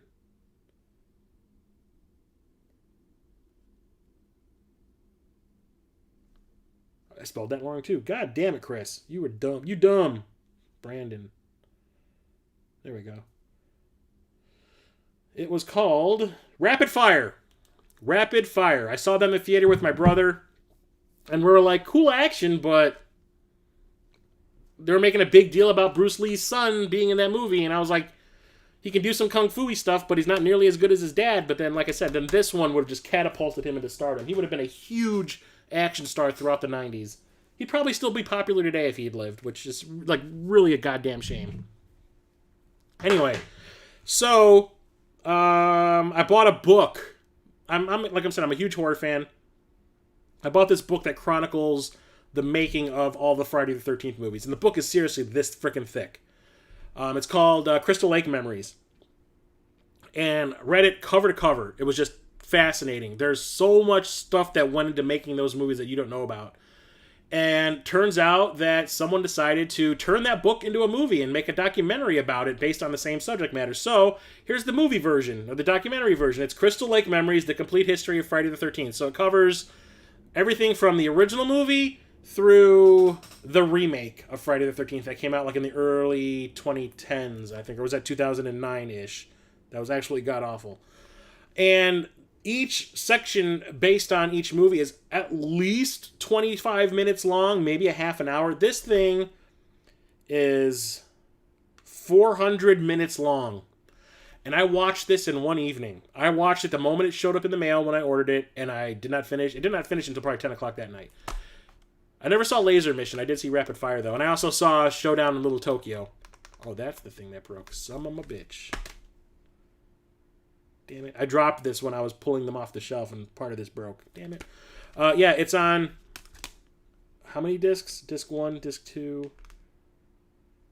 Oh, it's Blu-rays and DVDs. It takes two. There's two Blu-rays in here, because it's so goddamn long.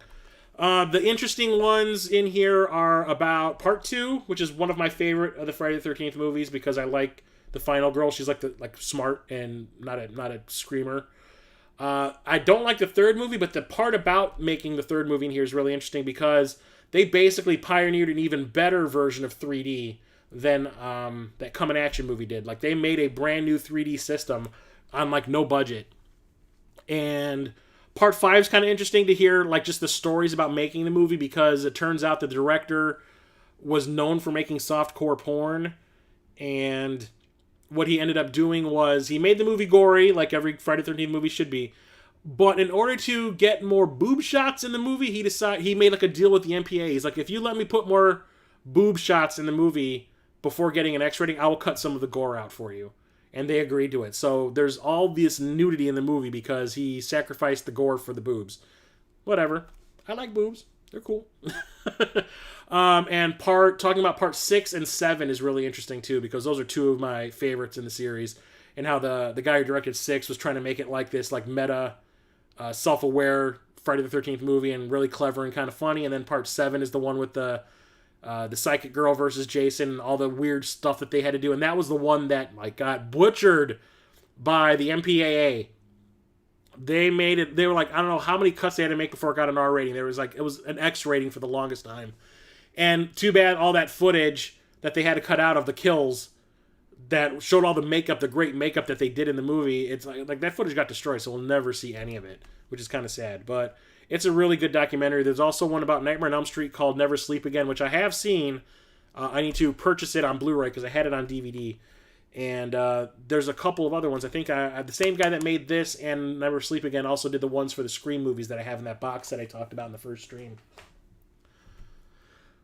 Yeah, I don't know. I bought it when it first came out. It could be hard to find. I don't know. Oh man, this got trashed.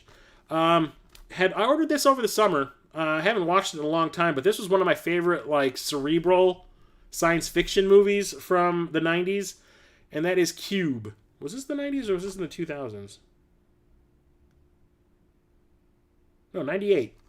A bunch of people just wake up inside this giant puzzle box of cubes. Like, each room is a cube, and there's exits on each flat surface that go to another room that's a cube. Some of them are booby-trapped. Some of them are not. And it's basically watching, like, this group of people that are strangers kind of, like, unravel and start going at each other instead of trying to work together to get out.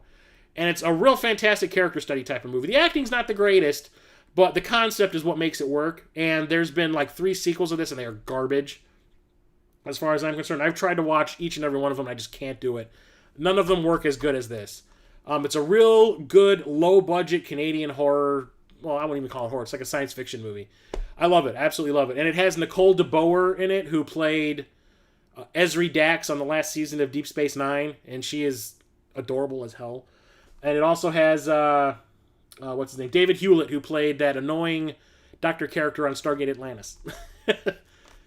Yeah, Cubes, I watched the second one, and I was just kind of like, nah. But I tried watching Cube Zero, and I turned it off, I think, 10, 15 minutes into it. I was like, this is just trash. I gave up.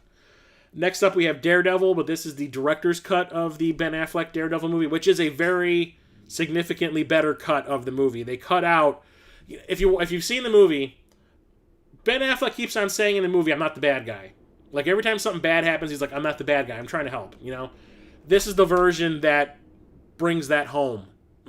They cut out, like, a lot of the character development stuff in it, and the scenes that would have made the movie make more sense. It's still not a great movie by any means. This is just a better cut. It's a decent superhero movie. I like Daredevil as a character. I read a lot of the comics, especially when they rebooted it kind of as that noir. I think it was Marvel Knights. Where it was like that noir version of Daredevil. It was just fantastic. This is kind of going after that, but I think it needed to be R-rated and not PG-13. The TV version, the one that's on Netflix, is way better. But if you are interested in it, I recommend the director's cut. It is the version we should have gotten in theaters. It still won't set the world on fire, but it's not bad. It's not great either, but it's good. This one, on the other hand, holy shit. Dark City. Yes. This is another one of those movies that made me want to be a filmmaker. Is The Rain still in it? Yes, it is.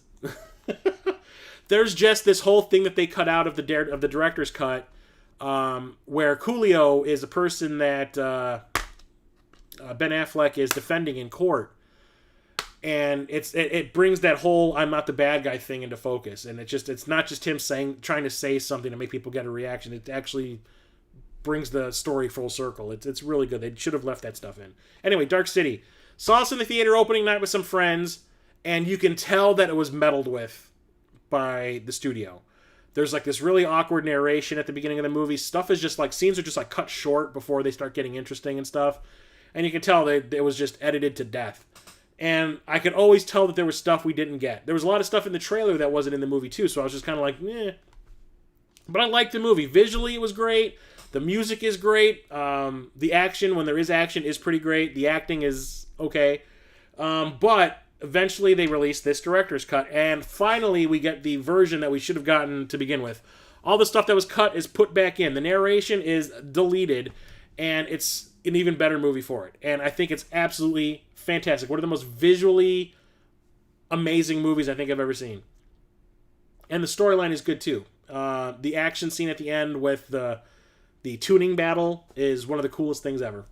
I highly recommend it. Guy who directed The Crow, that was his follow-up movie. And I'm surprised, because that movie bombed so badly, it kind of ruined his career. He did make kind of a comeback with iRobot, but he ruined it again by making Knowing, and then he did Gods of Egypt, and it's like, dude, just you gotta like pick those projects a little more wisely. Here's an awesome 4K Blu-ray. I did not think this would ever get released on 4K, but here it is in my hand. It's The Dark Crystal, Jim Henson movie with awesome everything. There's no humans in this movie. It's all puppets. It's all crazy detailed puppets. And this movie scarred me for life when I was a little kid. Like, you would not believe. That scene where the Skeksis are sucking the essence out of the pod people, and you see, like, their eyes suck back into their head. I, like, jumped and hid underneath the chair in front of me. I was like, nope! I was talking about this at work today, actually. Like, I hid behind the chair in front of me, and I was like, nope, don't need to see that. Don't need to see it. But it's a fantastic movie. They just released the prequel series to this on Netflix, which I still need to finish, for crying out loud. But, like, this is Jim Henson being experimental as hell. He also said kids need to be scared sometimes. There's a documentary on here where he says kids need to be scared sometimes. Everything can't just be happy, happy rainbows and stuff. Sometimes you need to scare the shit out of them to realize that the world isn't, a really nice place. And yeah, this movie scared the shit out of me when I was a kid, so I get exactly what he was talking about. But it's fantastic. Dark Crystal. I hate Labyrinth. I hate it. Hate it. Hate it. My ex-girlfriend, it was her favorite freaking movie. She dragged me to the music box because they were playing it one night. And it drove me crazy. I did not want to look at fucking David Bowie's dick print the whole night. I hate the songs. I hate the characters. Jennifer Connelly is a horrible actor in that movie. She is terrible. And it's like to the point where she's annoying. I think the only thing I like in that movie is Ludo and the dog. Even David Bowie I can't stand. I like contact juggling, though. I just can't stand Labyrinth at all. I can't do it. I hate the songs. I hate everything about it. Like, I even said when we watched it in the theater, I was like, you realize I just paid good money to watch David Bowie's dick jumping around the screen all night, right? I'm like, dude needs a fucking codpiece. I had no interest in the Da Vinci Code when it was released. I've never read the book. I have no interest in the book. I had no interest in the movie version of the book.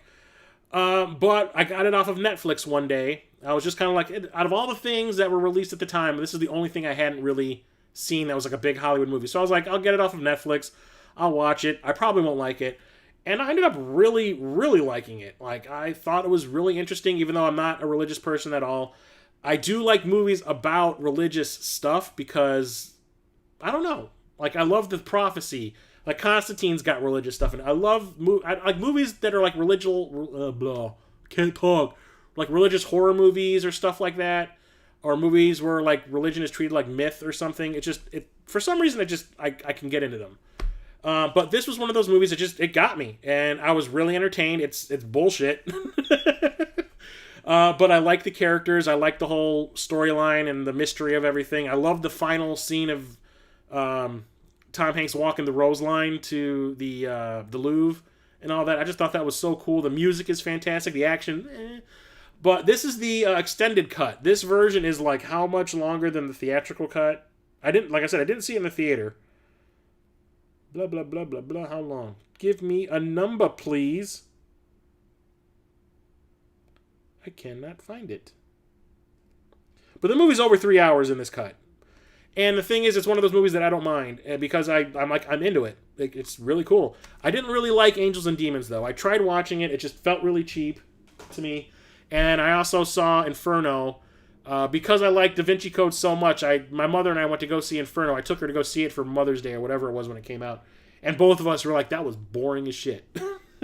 Like, we knew who the bad guy was, like, the moment she showed up. So we couldn't read. I'm kind of glad that movie kind of bombed, so we don't have to get any more of the movies in that series. Because I'm just okay with it leaving it at Da Vinci Code. That's it. Here's another one I got from Scream Factory, and it's Darkman. This is a Sam Raimi superhero movie. This is before Spider-Man, people. Liam Neeson as a superhero with no face. Also, the first time I ever saw Liam Neeson in a movie, I did not know who the hell he was. I knew him from Krull, but I didn't know his name. I knew he was in it, because when I saw this movie in the theater, I was like, that's that dude that's in Krull that has, like, a woman in every port. But it's a really fantastic, original superhero-type character. A scientist who's trying to make synthetic skin. His girlfriend works for a real estate developer who's doing a lot of shady stuff. She finds out about it. A document that she took home from work that's basically evidence against him. They come to his lab where they also live together, and the thugs that he hires blows the place up, burns him almost to death. But this synthetic skin that he's been working on actually helps him disguise himself as other people so he can get his revenge. It's really cool. Great visuals and all that. Great music by Danny Elfman. It's like everything you liked about Evil Dead transplanted into a superhero movie. And like you can see that this is a warm-up for the Spider-Man movies. It's fantastic. I need to start talking faster. I've been doing this for an hour and a half and I still got 2 stacks of movies. Damn it. The original Dawn of the Dead. This is probably my favorite movie in George Romero's Dead series. There's Night of the Living Dead, Dawn of the Dead, Dawn of the Dead, Day of the Dead, Land of the Dead, Diary of the Dead, and Survival of the Dead. This is my favorite of them all. This has the original. I think this is the original cut. But I know there's a version that has even more. There's like the international cut. There's the American cut. There's the director's cut. I think this is the original theatrical cut. I do believe. I can't remember. But great zombie movie, great gore effects, great music, everything. It's one of the best zombie movies ever made. Can't say enough good things about it. And then there's the remake of Dawn of the Dead by Zack Snyder. Guy's back in the news again because he's doing that recut of Justice League. This was the first movie he made, and I really liked it. I read the script of this before it even came out in theaters, so I knew what to expect, but I never thought that it would be that visually cool. And I was like, oh, hey, Zack Snyder's a guy to watch. He knows his way around the horror. This has the theatrical and the unrated cut, because this is another one of those Scream Factory movies, or releases. And it's really fast. This one's, instead of being more of a, like, the Dawn of the Dead that Romero made is a character study. Just happens to have zombies in it.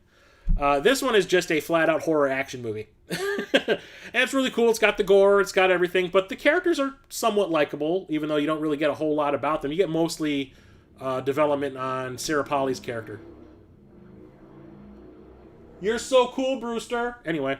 But I think it's a lot of fun. This one I had no expectations for when I saw it in the theater because I thought the script was kind of but when I saw it in the theater I was like, okay, now that is the shit. And I was like I said, Zack Snyder's someone to watch. Yeah. Dawn of the Planet of the Apes. This is the third one? No, this is the second one. Yeah, War for the Planet of the Apes is the third one. Okay.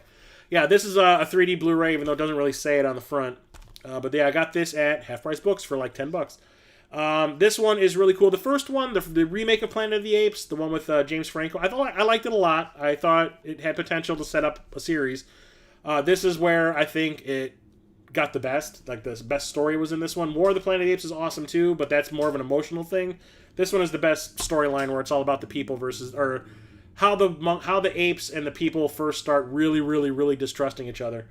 It's really great, and the special effects are freaking fantastic. The motion capture stuff, holy crap. And then, since I was talking about Dawn of the Dead, here's the third movie in the series. This is Day of the Dead. This one, a lot of people consider the best in the series, but I am not one of them. I think this is probably my third favorite in the series. No, my fourth favorite in the series. The way I go, it's Dawn of the Dead, Night of the Living Dead, Land of the Dead, Day of the Dead, Diary of the Dead, and Survival of the Dead, because Survival of the Dead was shit. But this one is the goriest of them all. This one is just basically, let's put a group of the most unlikable characters together in an underground bunker and have them annoy you for 90 minutes and then watch them all get ripped apart by zombies at the end. I don't like any of the characters in this movie. I don't understand why people think this is the best one, because I think this one is just bleak and there's like no hope, and it's just, I can't get into it. But the gore is great. There's some of the nastiest shit ever. People getting ripped in half, and one guy gets like half of his face ripped off. One guy, oh god, it's just one guy who they grab the guy by his eye sockets and pull his head off his body while he's still screaming, and you hear like his vocal cords go. Bleh. It's just crazy, but it's okay. Just not great. Somebody commented on something. I don't like this movie, but there was a point in time where I was trying to get all the James Bond movies on Blu-ray, and sometimes you got to buy some of the ones that are really bad if you want a complete collection. So I picked up a copy of Die Another Day at Half Price Books, dirt cheap. I think it was like $2. I do not like this one at all. This is, I think, one of the worst Bond movies they've ever made. It's just complete overkill, horrible special effects, shit story. It's just cheese, and like them trying to like spin off Halle Berry into a separate series of films was a bad idea, because she's not really. I mean, I like Halle Berry just fine. I think she's a pretty good actress when she works with the right people. Her character sucked, and she was terrible in this movie. I don't see why they needed to do that, and I'm glad they didn't. But yeah, this one is just stupid for stupid's sake. I'm not a fan. Although that little sword fight scene with Madonna calling it a cockfight is kind of cool. Actually, my group of friends who were in my Star Wars fan film, before we shot the first movie, we all went to go see that in the theater. And when that fight scene, the sword fight scene, happened between Bond and the main villain guy in the villain's mansion, while Madonna's sitting there going like, oh, it's a cockfight. I was like, okay, the way they're fighting is the way I want the fight to happen in my movie. I mean, I was like, the way that they were just like not giving a shit, and they were just destroying shit in the room at the same time. They just did not give a crap.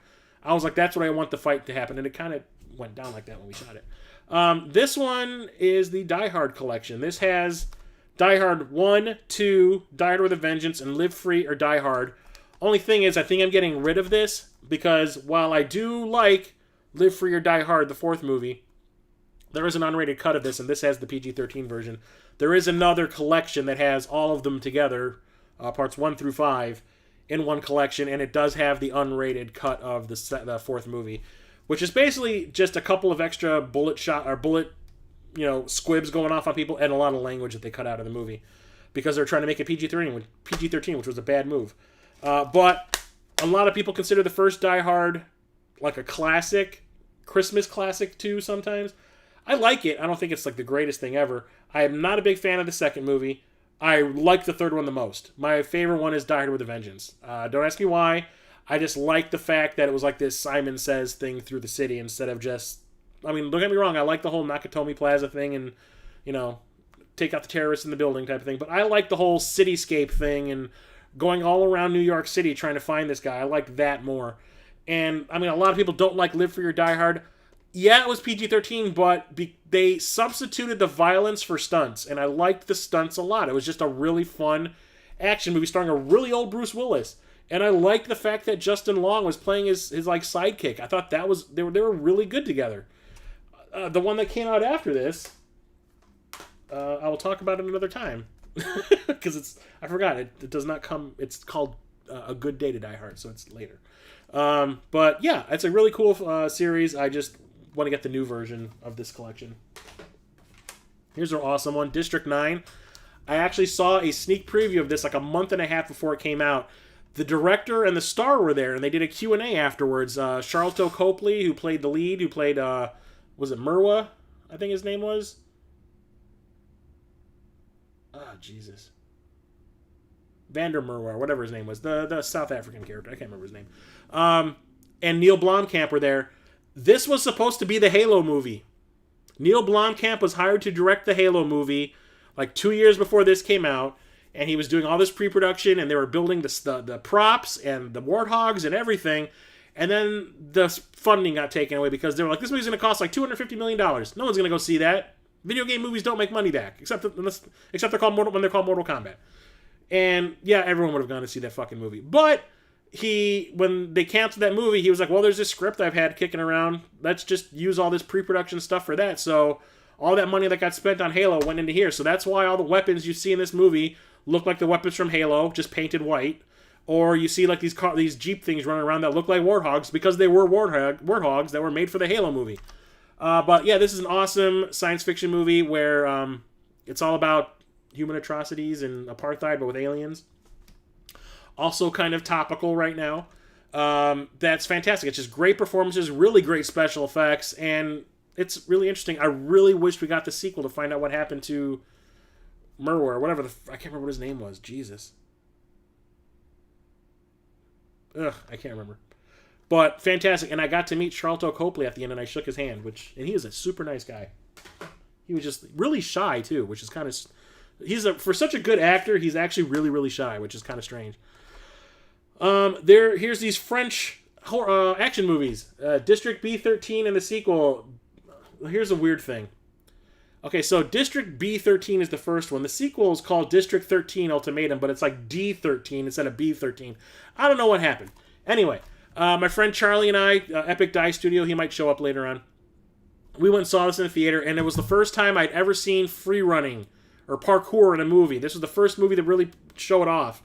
And it blew our minds. It was like, this is kind of like martial arts and like a chase scene at the same time.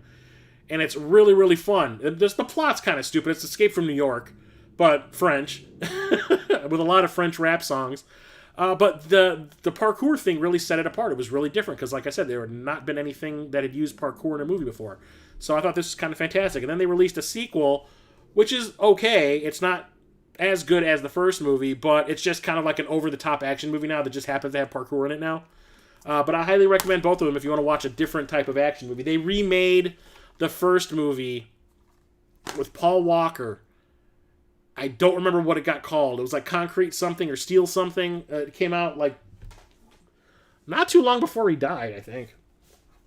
Here we got the Steelbook of Django Unchained. One of my favorite Quentin Tarantino movies. Yeah, there's a lot of questionable things going on here that would probably get canceled by what's going on in the world right now. But it's like a cheesy Western with like a blaxploitation twist, which I think was really interesting, and I really like the characters, especially the German dentist. I cannot remember his name right now. But Leonardo DiCaprio is a fantastic villain in here. You can tell he was totally into it. And he even jacked his hand up while they were filming this movie when they're having the dinner scene where he's accusing Jamie Foxx and of coming for his wife. He has that skull on the table and he smashes it with his hand, and he really fucked his hand up. He cut it to shit. And you even see him look at his hand and he's like, ow. But the scene must go on. And he keeps on acting even though his hand is like gushing blood. It's impressive. It's a really good movie. It does kind of fall apart toward the end, I think. Did we really need an action scene with Kanye West song playing over it when it's trying to be set in, the West back in the day? No. But it's really fun. I saw this twice in the theater. I thought it's one of my favorite Quentin Tarantino movies. This one is just a cheeseball piece of crap, but I love it. DOA, Dead or Alive. Yes, the Dead or Alive movie, the video game movie, produced by Paul Anderson, who did Mortal Kombat and Resident Evil. This was directed by Corey Yen, who was like a choreographer in Hong Kong. Also, I think directed a bunch of movies back in Hong Kong also. This is just hot women kicking each other's asses for 90 minutes. There's some really cool fights that are filmed extremely well, especially the one on the beach in the rain that's all in slow motion between, I think it was Helena and Christy. And it's just so well shot. Holy crap. Hey, what's up, Charlie? Yay. I was just talking about when you and I went to go see District B13 in the theater. Remember that? And then the remake. What was the remake called? Was it Steel something or Concrete something? But anyway, Dead or Alive. It's a piece of crap, but it's a fun piece of crap. It's you have not seen the deal. You need to watch it at least once. There was a guy who used to do ninja movies in the 80s called Shokasugi. I love all those ninja movies that he did. Revenge of the Ninja, Enter the Ninja, Ninja 3 The Domination, Pray for Death. His son, Kane Kasugi, who was actually in Revenge of the Ninja as his character, as Sho Kasugi's little son in the movie, he plays Ryu Hayabusa in this. So check it out. He is fantastic as a martial artist, and he's actually not too bad of an actor too. But this is just all hot women fighting each other. I highly recommend it. It's a piece of crap, but it is a fun piece of crap. So if you like Sho Kasugi, you're going to love that because his son is just as good as his dad. Here's a cool one. Okay, so last time I was talking, or the first stream I was talking about Full Moon, and how I was like a huge fan of Full Moon Pictures, Charles Band's company, making those really super low-budget horror and science fiction movies. Well, one of, I think, the best ones he ever made is called Dr. Mordred, and it's a rip-off of Doctor Strange, but it came out in the frickin' 90s. Jeffrey Combs, who I think is one of the most underrated genre actors out there. He's from Reanimator, and he's on pretty much every Star Trek series from Next Generation. I don't think he was in Next Generation. I think he was Deep Space Nine, Voyager, and Enterprise, and I think he's going to be on Discovery now. He's in all of them. He's a fantastic actor. My brother was actually going to cast him in one of the movies he was working on in Hollywood. But basically, it is a rip-off of Doctor Strange, but super duper low budget. Yes, Brian Thompson, the guy who played Shao Kahn in Mortal Kombat Annihilation, plays the villain in here, and he's chewing the scenery in this too. I watched it after buying it because I hadn't seen it probably since the 90s, and I was just kind of like, okay, not as good as I remember it being, but it's still really fun. It's just watching it in high def like ruins the illusion, and you see just how cheap the movie is, like super cheap. But it's still fun. I'm surprised it held up. So if you can find a copy of this, I highly recommend it. It's a nice little, was it Doctor? Yeah. It's a nice little time capsule of the 90s, like low-budget filmmaking in the 90s. Anyway, now this is one of my favorite movies of last year. I didn't want it to end. Even though it's a horror movie, and there's kind of disturbing shit going on in it, I did not want it to end because I liked it so much. And everyone who I have told about, or told to watch this movie has absolutely loved it. Like Jason from Corpse Flood Gaming, he was just kind of like, yeah, I was going to see it in the theater, it just never happened. And we're doing an episode of the Super Enabler Brothers podcast, or the show, and I used this as like a pick of mine, the movie I wanted to talk about. And then he went out and picked it up, and he was like, dude, I just watched it. I want to watch it again. It was so fucking good. And it's Dr. Sleep. It's the sequel to The Shining. I love The Shining. I absolutely love it. This is better, I think. I did not want this movie to end. I loved all the characters. I loved the world that it created. I like the fact that it is not a carbon copy of The Shining. It is a completely different genre. That is like a haunted house thing, where you get to watch someone go lose their mind. This one is different. It's like nothing like The Shining.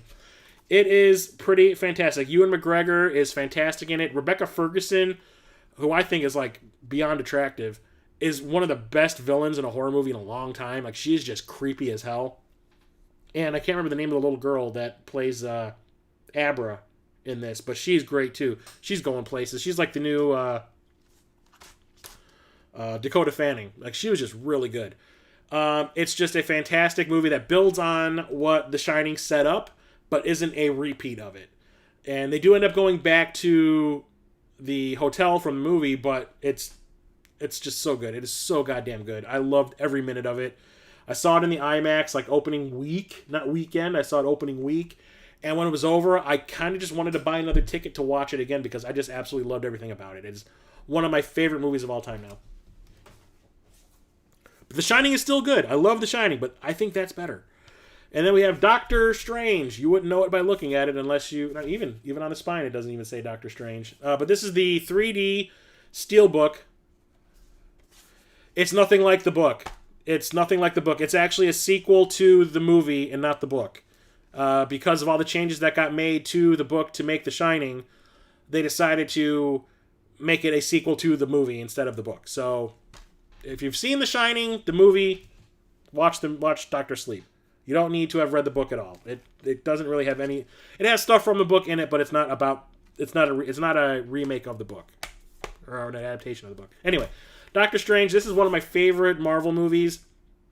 Didn't really have any hype to see it. I was just kind of like, I'll see it when it comes out. I watch all the Marvel movies. I wasn't really like dying to see it. And then when I saw it in 3D on the IMAX, I was like, okay, at the time that this came out, this was my favorite Marvel movie. Like, no kidding. it just blew my mind. The special effects, the way everyone's powers worked, I thought were realized on screen super well.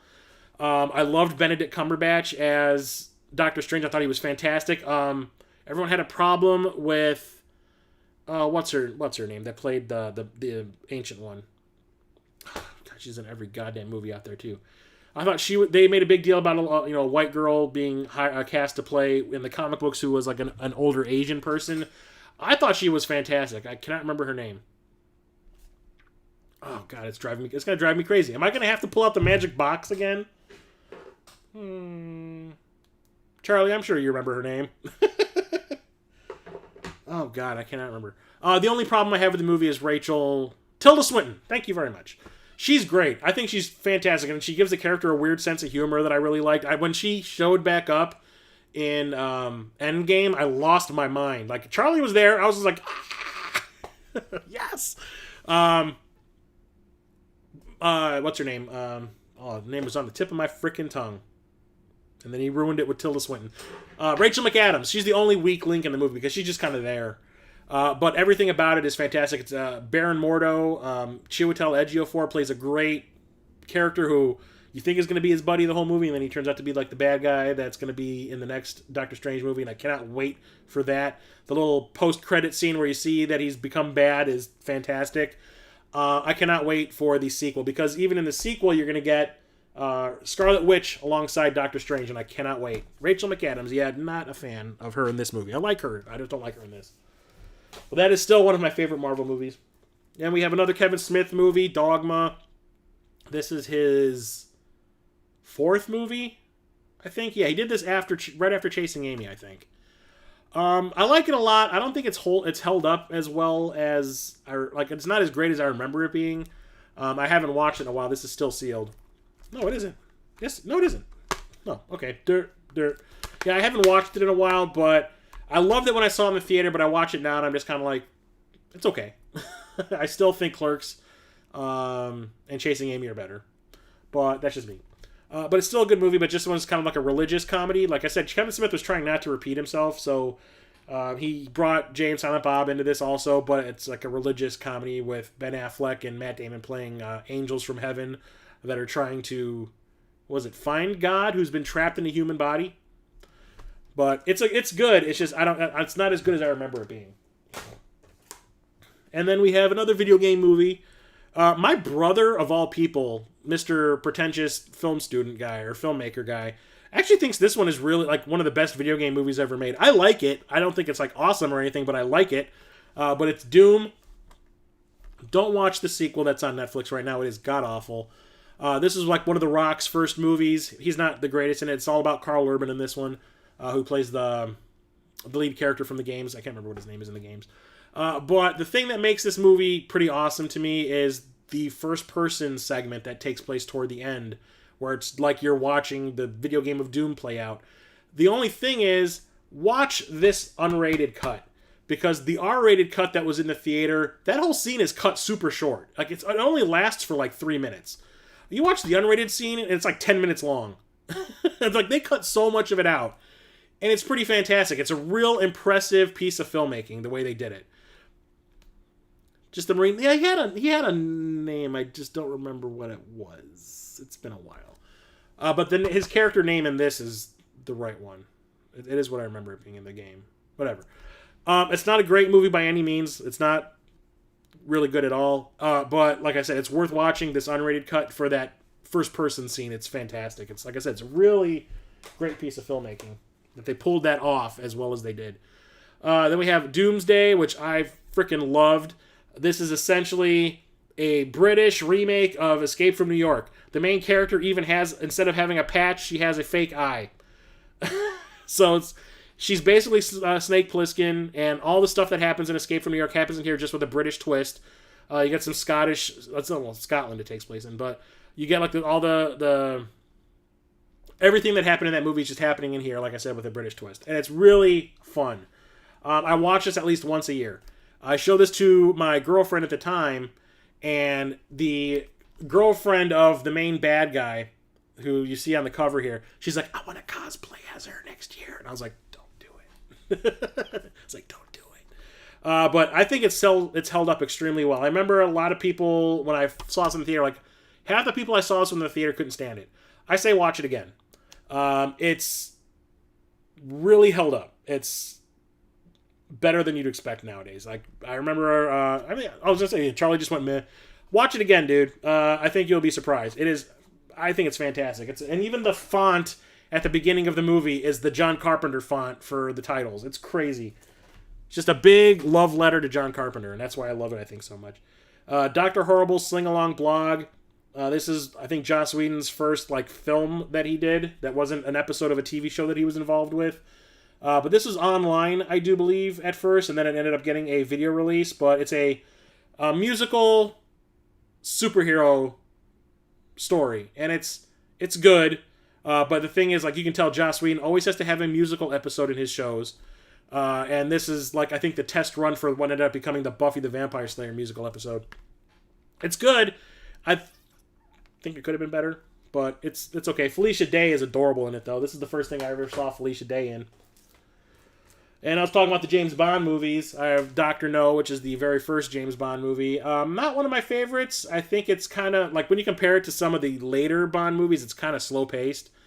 And I'm actually, everyone says that Sean Connery's their favorite Bond. He's actually not mine. I mean, I like him. He's fine. But the early, I really love Goldfinger and From Russia with Love. I think those are the only two Sean Connery Bond movies that I can actually legit say that I really like. This one was a good stepping off point to make the better movies, I think. But this one it was kind of like them figuring out what to do. So I haven't even opened it yet. I haven't really had the urge to watch it. But I have seen it plenty of times back in the day. But it's okay. It's not nearly close to being my favorite. Although there is the Bram Stoker's Dracula. Saw this while I was on a date in high school with the girl that I worked with at Kmart. And we both absolutely loved it. This is one of, I think, Francis Ford Coppola's most visually striking movies. This one was all about the visuals compared to a lot of his other movies. He really wanted to set atmosphere and have it be creepy as hell. And there was no special effects in here that aren't in camera. It's there's no compositing or anything. It's all in-camera effects and stuff. It's really interesting the way he did it to keep the cost down, because it had a huge cast. I think the only thing about the movie that I don't like is Keanu Reeves. He seems so... I like Keanu Reeves just fine. He is so miscast in this, it's kind of embarrassing. He just does not... He looks lost. He can't do a British accent. He's more wooden in here than he is in most of his movies, and it's just no, you needed to hire somebody else. You probably should have been better off hiring Christian Slater or something. But that's the only problem I have. But everyone else in this movie is fantastic. Gary Oldman is a great Dracula. What's his name? Anthony Hopkins is a great Van Helsing. It's fantastic. I love this movie. I saw it, I think, twice in the theater. And I watch this also at least once a year. And the song that Annie Lennox sings over the end credits is actually really good. I think it's called Love Song for a Vampire. It's pretty awesome. Here's another Scream Factory release, and it's Dreamscape. You will never get to see the uncut version of this again unless you have an old VHS tape. Why? There is a scene in here with some nudity during one of the dream sequences where there's a guy. So the whole idea behind the movie is Dennis Quaid is a psychic, and he's using his powers to win bets and stuff like that. And when he gambles, he gets pulled into this guy that he knows is running this program at a college where they're injecting people with psychic powers into other people's dreams to kind of help them get over their fears and stuff like that. That's there's a kid who's having nightmares about a snake person, and it's kind of paralyzing the kid. He can't walk anymore. There's a guy, people are having general anxiety and all that. And Dennis Quaid's one of the two people that are psychic that they are using for this program. He goes into this guy's dream, who he keeps having dreams about his wife cheating on him, so he goes in there to help him. And sure enough, in the dream, he follows the guy into his bedroom, and his wife is having sex with the gardener or the neighbor or something like that, and they cut out her breasts. So when she sits up in the bed and looks at the camera in the original version of the movie, she's exposed. But now when she leans back and turns to the camera, they zoom in on her face, so you cannot see the nudity. Yeah, it's like therapy sessions, yes. And it turns into this really kind of crazy horror movie by the end with one of the other psychic guy who's a psychopath who's actually trying to murder people in their dreams, like Freddy Krueger. And there's a lot of really crazy shit going on in the end, and it's absolutely nuts, and I love it. This is one of my favorite, like, cheesy horror movies from the 80s.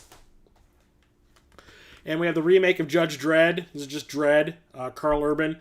This is the movie we should have gotten in the 90s, and that craptastic Stallone movie. I saw this in the theater, not only in 3D. This is 3D also. It's like the Cell kind of copied it also, with the whole going inside somebody's mind. But yeah, Dennis Quaid's in it. Kate Capshaw, from Temple of Doom. Max von Sydow, Ming the Merciless from Flash Gordon. Anyway, I saw this not only in 3D opening day, I saw this in D-Box, which is the moving chairs, which go along with what's going on screen. The cool thing about this is the soundtrack is like all industrial music. And, it's real bass heavy, like a beat. The chairs they would move around when there was like that chase scene on the motorcycle at the beginning of the movie. But the thing is, whenever the music was playing, the chair would pulse to the beat. And it really, I thought, made it super immersive.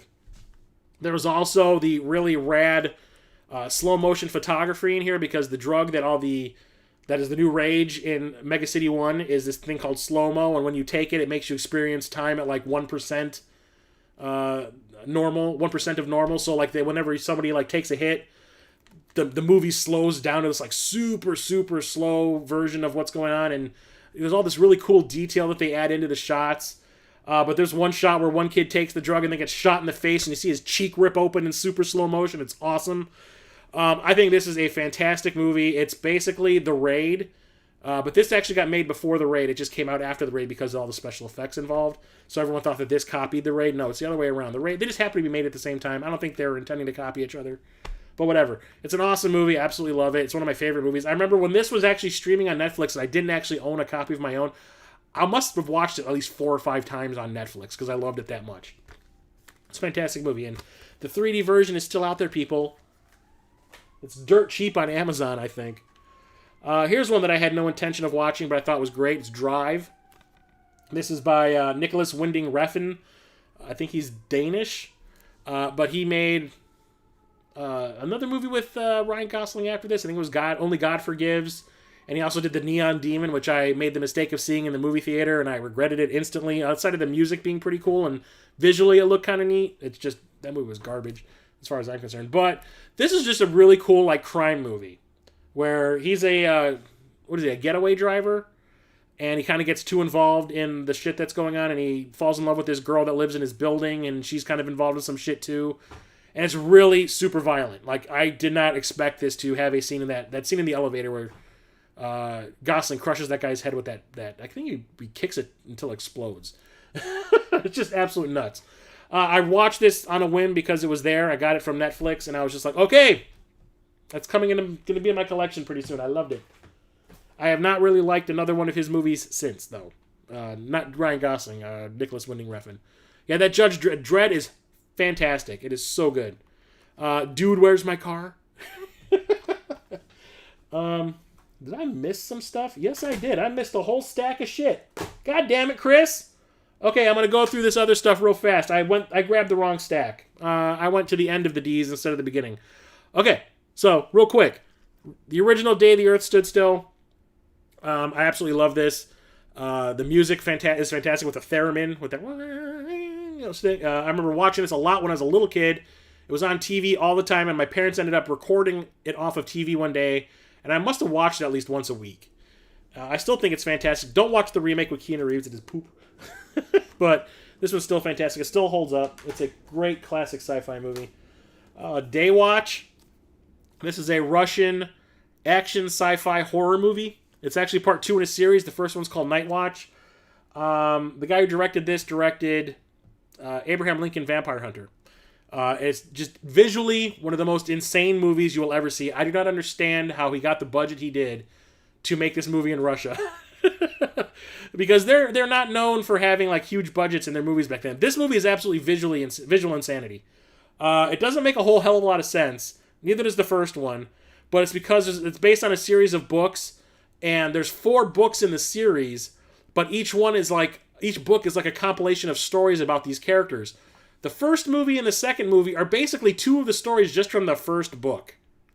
And there's probably like 5 more stories in that book. They could have made a ton of these movies, but they didn't. But they ended here because it would have cost too much to keep making the movies. And the director ended up coming to America to start making movies. He also did Wanted. So you know what to expect with this if you've seen those. So it's pretty cool. It's fun. Daybreakers, which I thought was a really cool take on a vampire movie. Ethan Hawke. It's like, what if the world were completely filled with vampires? What if they were the majority and the humans were the minority? And like everyone that you see on the street is a vampire. And like when people go to get their morning coffee in the morning, you know, when they're on their way to work, they don't get like a shot of a cream in it or something like that. They get a shot of blood in it and stuff like that. And it's about a vampire trying to find a cure to vampirism. It's actually really good. I thought it was pretty awesome. Out of order? What are you talking about? Dead Calm, which is one of the first movies I ever saw Nicole Kidman in. Actually, BMX Bandits was probably the first movie I ever saw her in, where she was like a teenager. But this is Sam Neill, Nicole Kidman, and Billy Zane, and it's like a thriller on a boat. Nicole Kidman and Sam Neill are a couple. Their child dies in a car accident, and she has like a mental breakdown. So the husband decides to take her out on a vacation on their yacht out in the middle of the ocean for a while to get her away from everything and help her find herself again. And they come across this guy who's been stranded in the ocean. It's Billy Zane, and he says that he came from a boat of people where they were shooting like a movie on this boat, and everybody got food poisoning and died. And Sam Neill goes to find the boat to see if there's any survivors, and turns out that Zane was fibbing, and he's actually kind of like a crazy person, and he tries to make Nicole Kidman his lover, and it's very strange and very creepy. Philip Noyce, the guy who directed Clear and Present Danger, this was like, I think, the first movie he ever directed. And I like it a lot. It's a really tense, creepy, like thriller at sea. I like it a lot. Yeah, nothing major. Yeah, out of order. I put the stacks in the wrong... Like, I was going from left to right, and I guess when I put the stacks, the second set of stacks in the back, I put them from right to left, and I was grabbing from the wrong stack. We have the 2 Deadpool movies. They're both in 4K. This one is... Or the second movie is like a director's cut or like an extended version. It's not better. I like both of them very much. I think that Ryan Reynolds is the perfect person to play Deadpool. I like both of these movies a lot. They're super fun, super funny. They're legit funny. It's not like forced funny. I cannot wait for part 3, even though it's probably going to be PG-13 because of that whole Once Upon a Deadpool thing that Disney pulled once they bought the rights to 20th Century Fox's library. I think they did a test of water to see if anyone actually wanted to see it, and nobody did. So I'm curious to see if they're going to make an R-rated Deadpool 3 or not, so we shall wait and see. But I think both of them are super fun. I found this at Half Price Books, and it's Dead Rising Endgame. There are 2 Dead Rising movies out there. The first one is actually streaming on Amazon, but it was only released on Blu-ray in, I think, the UK. Excuse me. And it's like a Region 2 disc, and we can't watch it over here unless you have a region-free Blu-ray. Region-free Blu-ray player, which I do not have. So I had ordered the first movie off of Amazon, and it showed up, and my PS4 wouldn't play it because it's a different region, which was some bullshit, so I got rid of it. But I ended up watching it on Netflix streaming, Amazon Prime. And it's okay. But I found this one first. This is the second and I think final movie of the 2. And it's okay. It's Dead Rising almost in name only. But it's alright. I mean, it's a fun little zombie movie with a lot of humor. I can't complain. Here's another video game movie. We got Dead Space Downfall. This is the prequel to the first Dead Space game. And it was part of this like big media thing that they were doing to build up to the release of Dead Space. There was a motion comic book, which is the prequel to this. And then there's this, and then the game. And it's like if you do those 3 things in order, you get like a lot of backstory you don't get in the game. Not that it doesn't make the game worth playing. The game is absolutely fantastic. But this just gives you a little bit more backstory, and it's really interesting. And this was actually made for Stars, I do believe. And there was another one that was released after this. I think it's called Aftermath, which is the story between the first and second Dead Space video games, which I still need to pick up. But it's fantastic. It's really gory, really graphic. I mean, come on. The cover is a severed arm floating in space. I picked this up at Half Price Books, brand spanking new, but I'd already seen this streaming on, I think I watched this on Hulu, of all places. It's pretty awesome. I still need to watch the second one. Here's another Scream Factory release. It's Death Becomes Her. This was originally supposed to be the third Tales from the Crypt movie. Or was this the first? When did this come out? 1992. No, this was the first. This was supposed to be the first Tales from the Crypt movie. But they didn't want to spend as much money on it as they did because they didn't think that the Tales from the Crypt license would be able to help them get their money back. So they basically just used the stars to bank off of it, and the movie bombed anyway.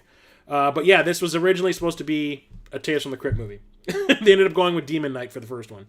But yeah, it's like a tongue-in-cheek, like horror comedy where Meryl Streep plays an aging actress, and she finds out about this like potion that will restore her youth.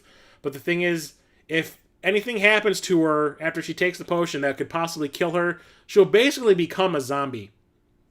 Not like she eats people or anything like that. She will just be a walking dead person, and she will actually start being like looking like a zombie. So yeah, Goldie Hawn actually had taken the potion too, and they hate each other from something that happened in their past, and it's basically like 90 minutes of them beating the shit out of each other and killing each other in different ways. And the special effects are kind of fantastic. There's a lot of CGI in here before CGI was a thing. This came out like the year after Terminator 2. So it's pretty impressive that it still holds up to this day watching it in high def. I highly recommend this one. It's really funny. Became a cult hit, hell yeah. I absolutely love Death Becomes Her. It's one of my favorite movies. I wanted to see it in the theater, but my parents refused to like give me the car so I can go and see it. Which was shit. Because I was still in high school when that came out. This one is directed by the guy who directed the first Blade. It was the movie that got him the job to direct Blade. And I had rented it on VHS, and I thought it was just okay. And it turns out the reason I thought it was just okay was the movie had been super censored. And then I found out there was a director's cut, and I found a copy of it online that I had downloaded. And I watched it, and I was like, okay, now that is awesome.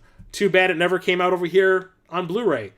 It did come out in Germany on Blu-ray in a region-free disc, so I picked up a director's cut of Death Machine. I've never rented this back in the day. I mean, I rented it back in the day once I had seen Blade. I was like, okay, I want to see this guy's first movie, and I was like, it's alright. The only thing was I had seen this on the shelf multiple times, and the artwork just was like, no. Like, that looks cheap as hell. But it's a fantastic, funny, cyberpunk, sci-fi horror movie. Brad Dourif works for this weapons company, and he makes this gigantic robot that he wants to sell to the army, and it's kind of uncontrollable, and they're like, the company's like, no, it's going to give us a bad name. So he goes, fuck y'all, I'm going to let it loose in the building to kill all you people because I'm crazy. And it's actually pretty awesome. These characters show up to they're like corporate terrorists, and they're there to shut the building down. And one of them thinks he's frickin' Ryu from Street Fighter. Even says Shoryuken at one point. But all the characters in the movie are named after horror movie directors. One of the characters is named Raimi. One is Carpenter. One is Craven. It's really, really clever and fun. And there's a lot of really good gore in it. The guy who was in Hardware that got his eyes poked out by the robot in the movie gets eaten by the robot in this movie. You can see him right there. He was in the original Batman, the William Hootkins. He gets eaten by the robot in one of the nastiest ways ever. It's really fun and clever and silly. I love it. And the director's cut is actually, I think, over 2 hours. Yeah, 121 minutes. And that is a fantastic, like, techno soundtrack, 90s style techno soundtrack. I love it. The uncut version of Death Race, another Jason Statham movie that I saw in the theater with a bunch of friends. And they all, I remember, liked it pretty much too. It's a remake of a 70s cult movie by Roger Corman that was called Death Race 2000, which I do like as well, which I don't own on Blu-ray, which is a damn shame. But yeah, they remade this. The guy who directed Mortal Kombat and Resident Evil directed this, Paul Anderson. And he turned it into a really fun, fast-paced action movie. Instead of it being like this race across country like it was in Death Race 2000 that was televised, and it's kind of like, a gladiator sport with cars, killing people on the street. It takes place in a prison, and it's like this internet show that you watch and you pay for to watch, that where they have prisoners drive these fucked up cars and try to kill each other on this track that they have built in this prison. And it's really fun. I like it a lot. It's got great car chase scenes, and it's funny at times, and the characters are really likable. I like this one a lot. Here's a triple feature. I bought it basically for one of the movies on here, but the other two are pretty good too. So I'm not sad about this collection at all. Yeah, Death Machine is freaking awesome. It is so good. I watch that one also at least once a year because it's so much fun to watch.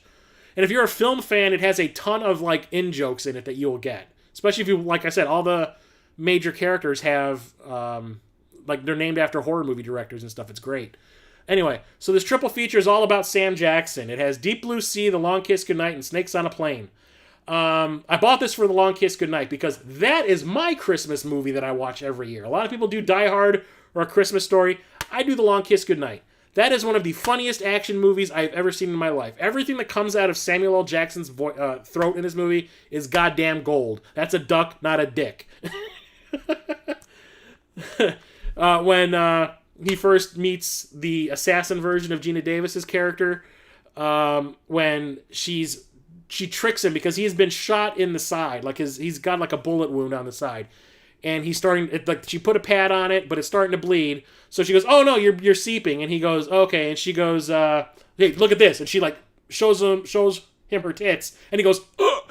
And when he looks, she rips the pad off and like he starts bleeding. And he's like, "What'd you do that for?" She goes, "It's distraction. The same process as like when you deflower a virgin. You bite the girl on the ear so she doesn't feel her hymen burst." And he goes, "What?" And he goes, "Usually I just sock him on the jaw and pop goes the weasel." It's just like, every line he has in this movie is goddamn gold. And it's a pretty good action movie on top of that. I also enjoy Deep Blue Sea a little bit. I think it's definitely dated. I love a good shark movie, monster shark movie. But the thing is, the CGI of the sharks is like, it does not work anymore. It looks like a PS2 game. But it does have one of the most surprising death scenes in a movie. Completely took me by surprise. I did not expect that to happen. It just comes out of nowhere. And I'm like, oh my god, this is kind of awesome. I saw it like 3 times in the theater. And I still think it's fun. There are 2 direct-to-video sequels of this. The third one is actually coming out in about a month. I just saw the trailer for it yesterday, and I was like, what? 20 years after the fact? What? And then there's Snakes on the Plane, which was one of those movies that everyone on the internet was like, I'm going to see this movie opening weekend. I'm going to see it 3 times. And then nobody went and saw it. I saw it in the theater opening day with a friend of mine, who will remain nameless because he's a dick. Went and saw this in the theater, and when it was over, the first 20 minutes of the movie like really suck. Once the snakes get loose on the plane, it becomes really fun. But when the movie was over, I actually stood up in the theater and I said, "Wow, that sucked so good." And there was 3 people in the row in front of me, and they stood up and they looked at me and they just started laughing their ass off, and they're like, "Yes, that's the best way to describe this." It's a fun movie. I haven't watched it in the longest time. I probably haven't watched it since it first came out on home video. But Deep Blue Sea, I enjoy a little bit, but I mostly bought this for The Long Kiss Goodnight. Here's another double feature. This one has Deep Rising and The Puppet Masters on it. Deep Rising is what I bought this for. Deep Rising is a really awesome monster movie that was made by the guy who made the remake of The Mummy, the one with Brendan Fraser. He made this right before The Mummy, and it's really fun. It has a great cast. All of them look like they're having a blast. There's like this really cool sea monster in the movie that's killing everyone on a cruise ship. And it's like the guy who plays Kano in the Mortal Kombat movies in it, and he's kind of funny. There's so many people, like Jaimin Hunsu, I think it was his first movie, but Treat Williams, Famke Janssen, I absolutely love it. It's got a lot of really good humor. The guy who played Benny in The Mummy is in this also, and he's got a lot of great lines. It is so fun. And I also remember The Puppet Master back in the day was actually really fun. It's a Robert Heinlein book that got turned into a movie with Donald Sutherland. And it's actually pretty cool. It's like a Body Snatchers type movie. These aliens come down, and they attach themselves to your back, and they can control you. And it reeks a little bit of cheapness. I remember Touchstone back in the 90s was not like putting a whole lot of money into their productions, but I remember we saw this in the theater and I liked it. It has some problems because of the budget, but for the most part it's a pretty good adaptation of the story, which I did read. So I like that one as well. That one's good. Deja Vu, this was one of those movies I bought sight unseen back in the day because I'm a huge fan of Tony Scott as a director. The guy who directed Crimson Tide and True Romance and stuff. So him working with Denzel Washington again, since Crimson Tide is one of my favorite movies, I was like, okay, like you got me. I'll go see it. I'll buy it. And I did, and I loved it. It's a time travel movie that I did not expect to be a time travel movie. But it has been forever since I've watched this. I probably haven't watched this since I first bought this Blu-ray, which is probably back in 2008. But I remember absolutely loving it. I need to revisit it again. I haven't seen it since then. Here's a classic for me, Demolition Man. I absolutely love this movie. And the funny thing is, some of it is coming true with the way everything is being sterilized now. With all the stuff that's going on right now with, like, the Aunt Jemima thing being taken away and all this. Like, the future that's in this movie where everything is, like, sterile. I mean, we're kind of heading that way. But it's a really funny, like, action satire. I mean, some of the stuff in this movie was kind of prophetic about the way shit goes down in the future. But Stallone is great. Wesley Snipes is awesome in this movie. He is so charismatic. He kind of carries the movie. But Sandra Bullock is so freaking... I fell in love with Sandra Bullock after this movie. I was like, she's the most adorable actress I've ever seen. And it's just super fun. It's a really great action comedy. Taco Bell won the franchise wars, bro. Come on. And the funny thing is, they go to Taco Bell in the movie, and it's like a sit-down restaurant with a guy playing on a piano and shit. There is a Taco Bell in the city down the street from me on Belmont that has exactly that inside. It looks like that freaking Taco Bell from Demolition Man. It blows my mind. It is a sit-down Taco Bell. It is crazy. I don't understand it. This movie was the future. Came true. Here's another great Martin Scorsese movie. It's a remake of a Chinese movie called Infernal Affairs, but they renamed it Departed. It's a crime movie about cops and what's it called? Leonardo DiCaprio is an undercover cop in a gang. Was that who it was? Yeah, he's an undercover cop in like an Irish mafia. And Damon plays a guy from that mafia who was undercover as a cop, like trying to infiltrate the cops.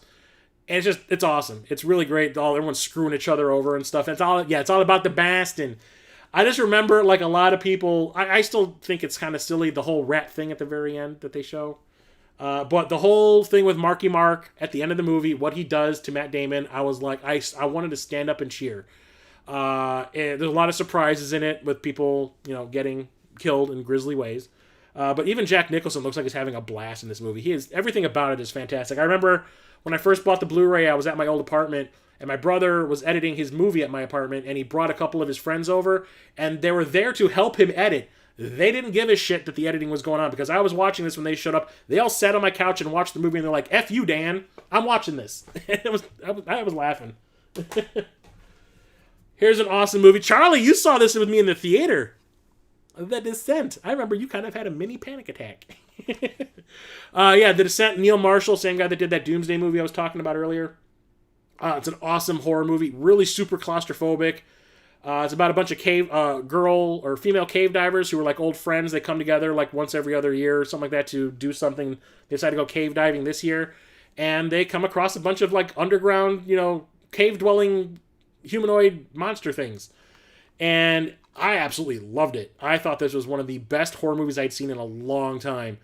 Great characters and all that, and I loved how the timid character is kind of like Ripley in Alien, and then she ends up coming to her own at the end to to fight back. Only thing is, they reshot the ending for the US because apparently Americans can't handle a dark ending. In the original ending from the British version, because this movie was made in Scotland, the original UK ending is the main character thinks that she's escaped from the caves at the end, and she gets in her car and she drives away, and then all of a sudden she realizes that she has not, and we go back into the cave and she's in there talking to her dead child, and there's like a birthday cake, and it's like she's lost her freaking mind, and she's like hallucinating all these different scenarios happening, and she's still in those caves. She never got out. In the American version, she gets out and she drives away, and then she has like a little hallucination of like one of her friends like popping out of the back seat, and it's just like, no. But yeah, it originally had a dark ending. There's also a sequel to this movie. Do not watch it. It is garbage. It was just like this thrown together horror bullshit. Pink is in that, right? No. Pink is not in that. It's all like Scottish actors or actresses in that movie. Here's one of my favorite Guillermo del Toro movies. And I cannot remember if he made this before or after Hellboy. I want to say he made this before Hellboy. Okay. The Devil's Backbone. This is the Criterion edition. It's a movie that he made in Spain. It's a ghost movie. He tends to like ghost movies.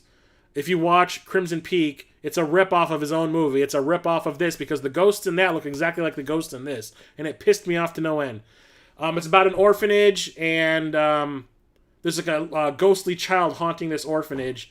And actually he's trying to point people out of something that's going on in the orphanage, someone who might have killed him, and he's trying to get like justice for his death.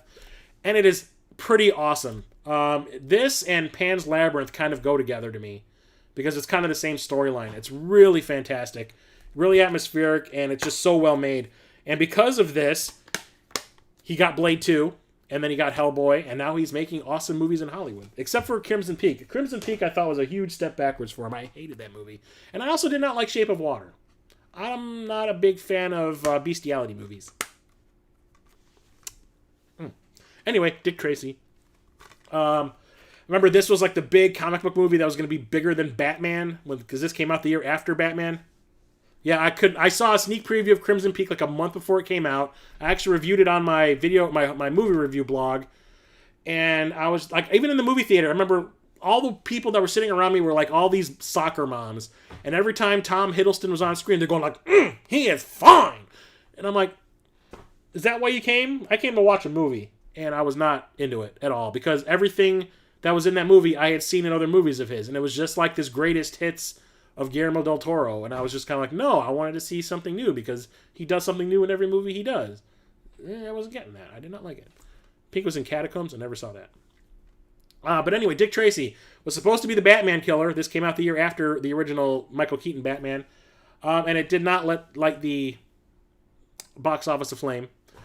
I like it a lot. I think it's extremely well made. I like the fact that it is the opposite of Batman in that it is like super colorful. And they did all the crazy makeup for all the villains and stuff. I absolutely love it. It's just, I wish that Warren Beatty wasn't in it. He's like way too old to be playing Dick Tracy. Yeah, he directed it, and he's a friggin' egomaniac, and of course he had to put himself in his goddamn movie. I wish he cast somebody else as Dick Tracy. That's the only problem I have with it. I think Madonna's fine, and all the other characters, or all the actors. Al Pacino looks like he's having a frickin' blast playing, what's his name? Capone or whatever? Big Boy Caprice. That was it. Like I said, outside of Warren Beatty like being completely miscast in this, I think it's pretty awesome. It's just a fun little comic book movie. Now back to where I was before. We only got 3 movies left, guys. Dude, Where's My Car? I was talking about this before. Saw this in the theater. Don't remember why we went to see it, because I remember the trailers didn't even look all that funny. I just think it was because it was the only thing playing that we hadn't seen yet, and there was nothing else new that came out the week that this did. Because I remember this came out like in, I want to say like September or something, and like September is when like dog shit gets released every year. So a friend and I went and saw this in the theater, and we were freaking dying. Yeah, on the surface it looks like just a stupid stoner comedy, but it's actually super clever in a lot of ways. I wish that they had left all the deleted scenes in, because it would have actually made the movie funnier. Because the deleted scenes are awesome. It's one of those movies that they just cut down for time. But I was not a fan of Kutcher. I kind of liked Sean William Scott from the American Pie movies. But this was the movie that made me go, Kutcher's actually kind of a funny dude. A lot of quotable lines in this. Like, a lot of quotable lines. I watched this. This is another one I watch when I'm down. Yeah, the trendy American Pie started. Like I said, I watch this whenever I'm down in the dumps, and I'm immediately cheered up. It cracks me up. Chris, I got a boner. Chrissy boner, let me steer. Hoo-hoos. Dude, Is My Car is classic. So I thought I owned this because the podcast that I do with my friend Jeremiah, the movie starting podcast, my brother, who is in California, we invited him to be our guest, and we let our guest pick whatever movie we do the commentary track to. He wanted to watch this movie. And I was like, oh, that's not a problem. I have my own copy of it. I know I own this on Blu-ray. Apparently I didn't. I must have sold it at some point. I didn't realize I did. So I immediately went onto Amazon and bought a copy, brand spanking new, for like $4. And that is Dune. My brother wanted to watch this for the podcast. I ended up watching it on HBO Go. It was streaming there. So this showed up the day after we recorded the podcast, which was sad. But I still wanted to have this back in my collection. This is one of the movies I used to watch all the time when I was a kid. This came out in 1984. It's based on a book that was always considered unfilmable. It bombed huge. It was one of the most expensive. I think it was at the time the most expensive movie ever made, and it bombed horribly. Nobody saw it. Ebert and Siskel and Ebert both said it was like one of the worst movies that came out in 1984. But the thing is, I was a kid. I was 9 years old when this came out. I saw it at the Dollar Theater, and I had never read the book. I had no intentions of reading the book. I went and saw a movie that I thought looked kind of cool because I'm huge into science fiction. And I walked out of the theater going like, that was kind of cool. Yeah, it was confusing. There's so much exposition in this movie. It's kind of mind-boggling. When we were watching it for the podcast, we were like, within the first 10 minutes of the movie, we had already had 5 exposition dumps. It's crazy. But it's really visually pretty awesome. There's a lot of interesting stuff going on in it. The acting is... But yeah, it covers a lot of ground in a short period of time. There's an extended cut of this, which I do not recommend. David Lynch, who directed this, took his name off of it because he thought it was horrible, and I bought the DVD version of that when it was released, and I watched it, and I was like, no. Why does every scene in this movie, including just generic dialogue scenes, have the action movie playing over the background? And it was just like dragged out to no end. It was just like a lot of information just constantly getting repeated over and over again. But it is an interesting looking movie. The ideas behind the movie are interesting. I am really looking forward to the remake that's coming out this year. It comes out in December, supposedly coming out this December. The guy who directed Blade Runner 2049 is making it. And I've seen pictures, I've seen stills. It looks fantastic. I just hope it's better than the TV movie. God, that Sci-Fi Channel version was... It doesn't make it any better, dude. It's just garbage exposition dump we didn't need. I hate that extended cut. It makes no sense. I mean, that movie doesn't make a whole lot of sense. I think the extended version makes even less sense now. I hate it. Even David Lynch hates it, and he made the damn movie. And the last movie I got today is Dunkirk on the 4K. Christopher Nolan, absolutely love him as a filmmaker. I think out of all the movies he's made, I think 2 of them I don't like. I'm not a big fan of Interstellar. Not a big fan of Insomnia. I guess it's all the movies he makes that start with I. But after he made the Dark Knight movies and after he finished this, I think was the first movie he made after he finished it. And this is also the shortest movie he's ever made. This one is just over 90 minutes. 106 minutes. It's just over 40, or an hour and 40. He actually had this released in theaters. It was released in a digital format. This is also one of the few movies to be released on film recently. And there's only so many theaters in the country that were still able to play a movie on film. One of them was the Music Box that's near me in the city. So when I went and saw it, I made sure to go and see it on film. The only problem I have with this, it is a fantastic movie, don't get me wrong. I hate the way Christopher Nolan does the sound mixing of his movies. I absolutely hate it. For some reason, he always has the people's voices down low and the music and the bass of that music blasting. So it drowns out everything that people say, and I hate it. It was like that in Interstellar. I saw that on the IMAX. I couldn't understand a word people said in that movie. I had to wait till it came out on home video to see that movie and actually understand what people were saying. And the same thing went for this. Sure, it's because the Music Box is not a modern theater. It's like an old-style theater with just the speakers behind the screen. So, yeah, the music pretty much blew out any talking in the movie. So I did not understand anything people were saying. When I watched it on home video, I was like, okay, fine. I loved it when I saw it in the theater because it's just like basically a nonstop action scene. And when I saw it at home, I was like, okay, finally, I got the plot. Now I can understand what people are saying. It is visually insane. It is like the amount of stuff that happens in this movie in like such a short period of time is great. It's well acted. Tom Hardy's pretty awesome. This as that pilot, that dog pilot or air pilot. God, I can't talk. I'm so freaking tired right now.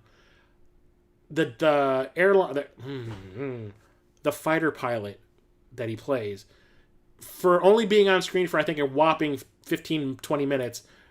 His character is freaking awesome. Like, you get every piece of information you need to know about him just by the way he acts while things are going down.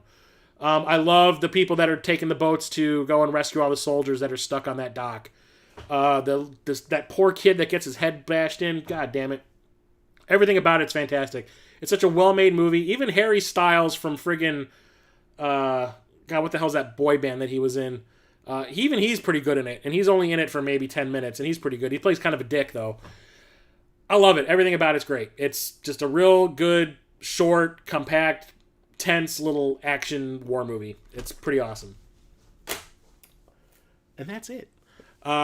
It's a good movie to watch alongside 1917. Like, I would watch the two of them back to back. That's pretty awesome. Anyway, so that's it for tonight. This actually lasted a lot longer than I thought. All I did was talk about the C's and the D's, and it still took me 2.5 hours. What the hell, Cross? Damn it. Anyway, so thank you, everybody, for coming and chatting with me tonight. I'm glad to see everybody here and chit-chatting and whatnot. Well, there's a lot of movies to cover. Actually, no, it's not. It's probably like 50 movies, 60 movies. Jesus. 2.5 hours. I gotta tone it down a bit. Stop talking so much. So yeah, I'll be back next week with the next part of this series. Next Thursday, 7 p.m. Central. I'll be talking about every movie in my collection from between the letters E and F, maybe G, because I don't know how many movies I have in E and F. I haven't really looked. So maybe 3 letters will get covered next week. I don't know. And also, if I pick up any more movies that come before that, or any box sets or anything, I'll talk about those beforehand, like I talked about the Batman vs. Robin today. There's a box set that's coming that was supposed to have been here Monday, and it got lost in the mail by Amazon, apparently, so I got a replacement coming that'll probably show up over the weekend. Anyway, so yeah, once again, thank you, everybody, for coming. Don't forget to go over to Jason of Corpse Flood Gaming. Just go to the Corpse Flood Gaming page on YouTube. The newest episode of the Super Enabler Brothers show came out yesterday. It's episode 5. It's awesome. Next time we do an episode, we're actually going to have a special guest. I will not say who it is. Go check that out. Like I said, Corpse Flood Gaming. Me and Jason, super fun chit-chatting about games and movies and stuff. And then now that the final episode of the Movie Starting Podcast is coming out next Monday, I will now be able to start editing more content together for this channel. So I will start having some edited stuff showing up because now I don't have to worry about the podcast. So look forward to that, because the first one's going to be that long overdue top 10 NES game response video to Captain Algebra that he's been bugging me about for months and months and months, because I shot that in December and now it's June. So yeah, that's sadness. So once again, thank you everybody for coming. Stay safe out there. I'll talk to you later. See you next week. Chris, the old ass retro gamer, out.